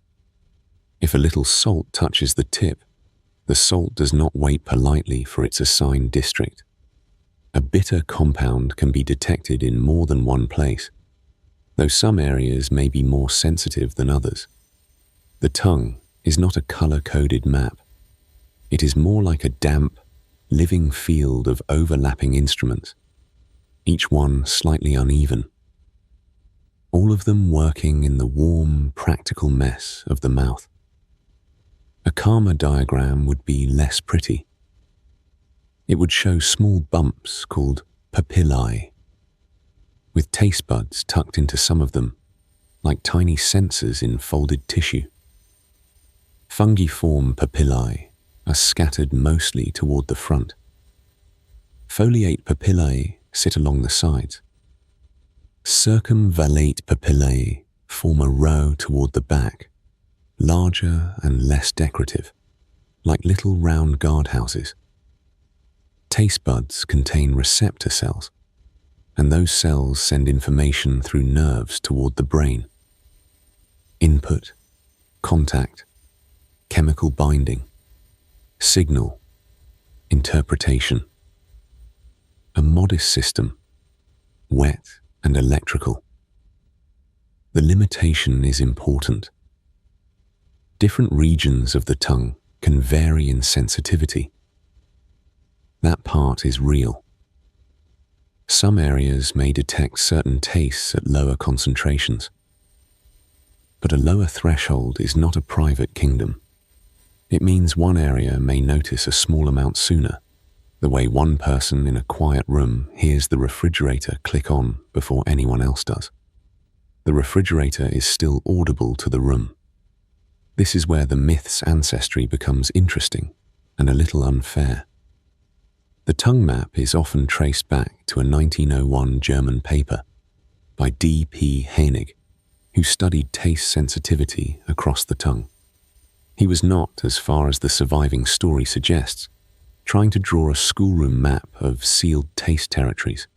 His work dealt with thresholds and relative sensitivity, which is already a less friendly thing to fit onto a classroom wall. Early graphs showed differences around the tongue's edge. Later translations and retellings appear to have made those differences harder and cleaner than they were. Edwin Boring, a psychologist whose name is almost too convenient for a textbook footnote, is often mentioned in this chain because he discussed or translated this earlier work in the 20th century. The exact route from research graph to classroom myth has a few smudged fingerprints on it. Some accounts emphasize the translation. Others emphasize textbook simplification. The evidence points toward a long game of educational telephone. A measured difference became a boundary. Then the boundary became a diagram. And the diagram became the thing many of us remembered. I have sympathy for the diagram maker, which is slightly embarrassing. If you have a page to fill, and 4 tastes to explain, and perhaps 30 students who would rather be looking out the window, the neat tongue is tempting. A clean map reduces friction. It also makes a false promise that the body can be understood by drawing borders around it. Modern taste science is less obedient. Researchers recognize that taste buds capable of responding to the main taste qualities are distributed across the tongue and other parts of the mouth and throat. Sweet, salty, sour, bitter, and umami can overlap in detection. The mouth also sends information about heat, cold, irritation, and texture through other sensory pathways. Chili peppers burn is not exactly a taste in the old 4-zone sense. Mint's coolness is another kind of message. The dry pucker of strong tea has its own little bureaucratic department. The mouth is crowded. Flavor becomes even more crowded because smell does so much work. A strawberry candy and a real strawberry may both bring sweetness, but aroma fills in the red, green, floral, slightly jammy parts. When we chew, volatile molecules travel toward the nose from the back of the mouth. The brain combines taste, smell, temperature, texture, memory, and expectation into what we casually call flavor. A spoon, a bowl, the chill of ice cream against the tongue, the smell of vanilla rising after a second or two. The map cannot hold all that. It was never built for it. The useful experiment, if one is awake enough to bother, is very plain. A cotton swab, a little sugar water, a little salt water, something sour like diluted lemon juice, and perhaps a bitter liquid used safely in food testing, though bitterness is a thing to treat with respect. Touch different areas of the tongue. Rinse with water between trials. The result is usually untidy. You may notice differences. You may notice that saliva spreads the liquid before you have finished making a judgment. You may also notice that the tongue is a difficult laboratory because it belongs to a person who is breathing, swallowing, guessing, and getting mildly impatient. That last inconvenience matters. A living mouth does not behave like a printed chart. Liquids move. The tongue flexes. Taste receptors adapt. Expectations interfere. If someone tells you the tip is for sweet, sweetness at the tip may feel more obvious simply because you are waiting for it there. The brain is not a passive clerk receiving stamped envelopes from 4 departments. It is always assembling, correcting, filling gaps, and occasionally being a little too helpful. The myth also says something about our fondness for territories. We like the idea that a sensation has an address. Pain here, sweetness there, memory in one drawer, reason in another. The body refuses these arrangements more often than we expect. Systems overlap. Signals repeat. Boundaries blur under the microscope. A taste begins as chemistry on wet tissue, then becomes a signal, then a perception, then maybe a preference, then maybe a childhood memory of orange soda, or burnt toast, or medicine in a metal spoon. A great deal happens between the tongue and the sentence. I like that. The map's failure is not useless, though. It gives us a good small lesson in how myths survive when they are convenient. The wrong answer was teachable. The better answer is slightly harder to draw. So the wrong answer stayed on classroom posters, in quiz books, on worksheets with blank labels and dotted lines. Once a diagram enters childhood, it gains a strange authority. It may have less to do with evidence than with the memory of sharpening a pencil before filling it in. Modern diagrams tend to be more cautious. They show taste buds spread broadly across the tongue. They may point out areas of higher or lower sensitivity, with softened edges rather than borders. The better picture is messier, and I think more pleasant. A tongue with no fixed kingdoms feels less like a map and more like weather. Salty here, sweet there, sour rising at the edge, bitter appearing after a delay, umami settling in quietly like broth. Before leaving the page, it is worth looking once more at that old coloured tongue, the back labelled bitter, the tip labelled sweet. 4 tidy regions on paper that cannot salivate, cannot wrinkle at lemon juice, cannot misjudge coffee because it is too hot. The myth is easy to correct, but it lingers because it satisfied a deeper habit. The wish for the body to be arranged in ways that fit inside a margin. And perhaps that is the larger territory now, near the end of these little everyday myths. Not the tongue itself, really, but the comfort of a simple map. A line drawn where the world gives us a gradient. A label where the evidence gives us overlap. The next time sweetness arrives from the side of the tongue, or bitterness appears where it was never supposed to live, the old map quietly folds in on itself. Not dramatically, just enough to remind us that even familiar things have no obligation to stay inside their assigned colours. A practical way into the persistence of myths. Why we believe is through a hand reaching for a well-worn volume, pages marked by generations. In plain terms, the question is, what keeps myths alive in an age of information? The useful pressure is stories fill gaps in understanding or offer simple answers. That small detail gives the larger idea something solid to rest on. In a 1977 psychology paper with the wonderfully dry title, Frequency and the Conference of Referential Validity, 3 researchers, Lynn Hasher, David Goldstein, and Thomas Topino gave people statements to rate for truth. Some were true, some were false, and some returned quietly, session after session, like a cup left in the same spot on a desk. The odd result was that repeated statements began to feel more believable, even when people had no solid reason to trust them. The method was plain: printed sentences, rating scales, intervals of time, no theatre, just repetition doing its small, patient work.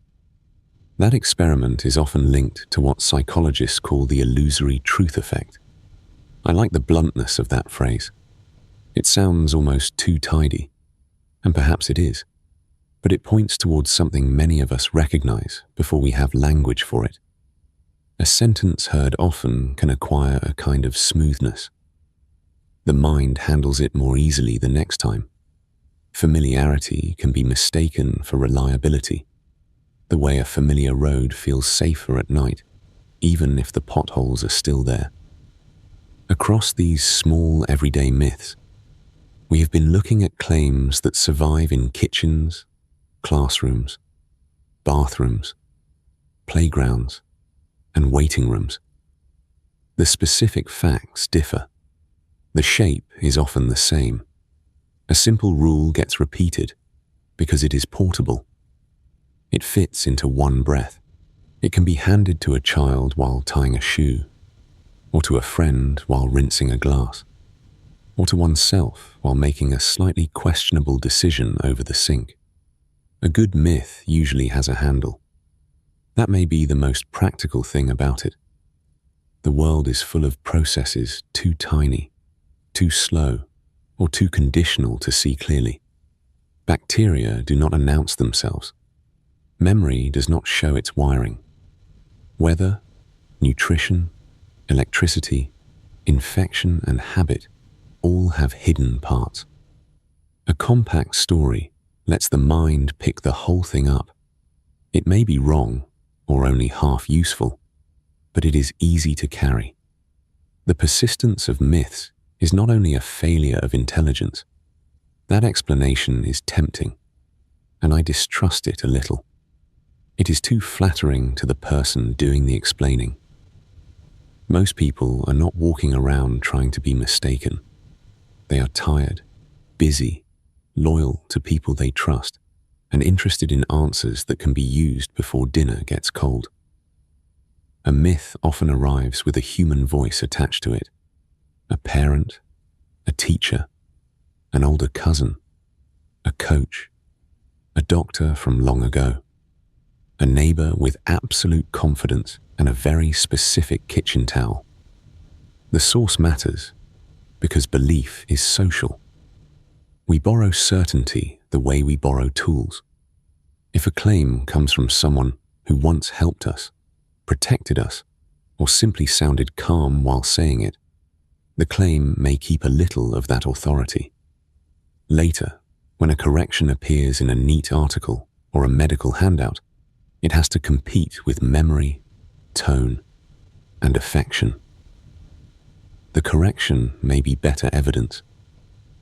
The myth may have better furniture.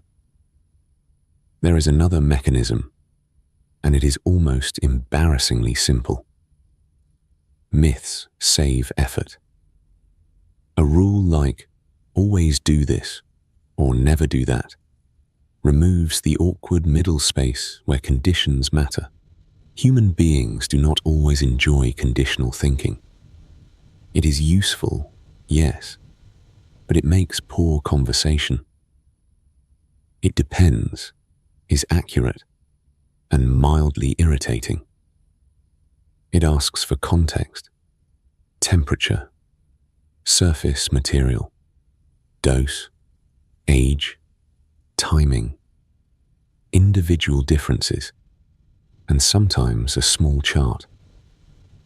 No one wants a small chart while standing in a hallway holding wet shoes. So the myth trims the world. It files off the rough edges. Input. uncertainty, process, repetition, authority, simplicity, emotional comfort, output, a belief that feels settled. The limitation is obvious once stated, but we live inside the process before we inspect it. If you want more slow subjects like this, subscribing helps them keep showing up. If this helped the room feel softer, you can save it and return later. Some myths persist because they are comforting. They tell us there is a safe grace period, a single number, a clean cause, a household cure, a visible sign. Comfort is not a dirty word here. People have always made little shelters out of explanation. The trouble begins when the shelter blocks the door. A harmless saying may only waste a little attention. A stronger myth can shape choices, public policy, health habits, school lessons, even what research people demand or dismiss. False ideas do not all weigh the same. Correcting them can be slow. One careful explanation rarely undoes years of repetition. In some studies of misinformation, researchers find that corrections work better when they give people a replacement explanation, rather than simply pulling the old one away. That seems sensible. The mind does not like an empty hook.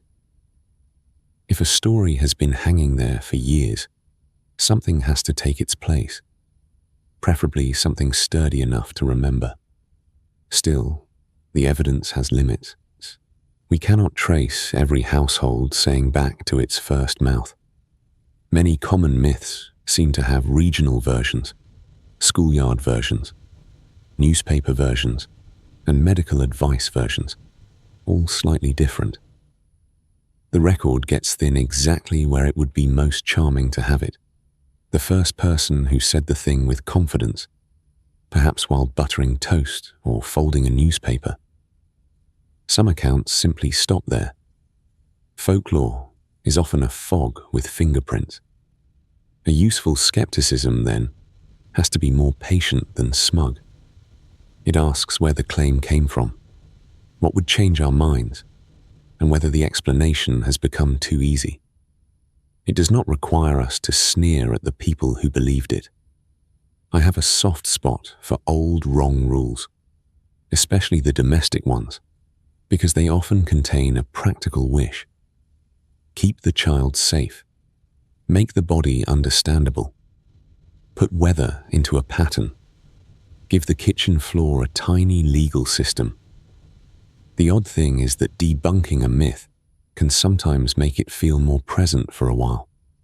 To deny a claim, one must repeat it. The false sentence walks through the room again wearing a little paper tag that says false, and the tag can fall off in memory. This is inconvenient. Very human. It is one reason careful corrections tend to be plain, specific, and attached to a better explanation. Say what is true. Say why. Do not make the wrong idea the star of the shelf. Curiosity helps because it changes the emotional shape of being corrected. A person who feels accused will often defend the old belief as if it were a family photograph. A person who feels curious can set it down and turn it over. The question becomes less, how could I have believed that? And more, what made that believable? That is a quieter question, and usually a better one. So perhaps the final lesson of these everyday myths is not that we should doubt everything with equal force. That would be exhausting, and also a little theatrical. The better habit is smaller. Notice the claims that feel too smooth. Notice the sayings that arrive without conditions. Notice the rules that seem to survive mainly because they rhyme with common sense. On the shelf, the old volume closes with a soft paper sound. The repeated sentence is still out there somewhere, being passed across a table, pinned to a memory, simplified for convenience. Some myths will fade.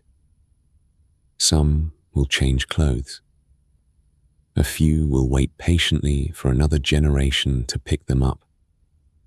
And in the quiet, after all these small corrections, one question remains useful enough to keep nearby.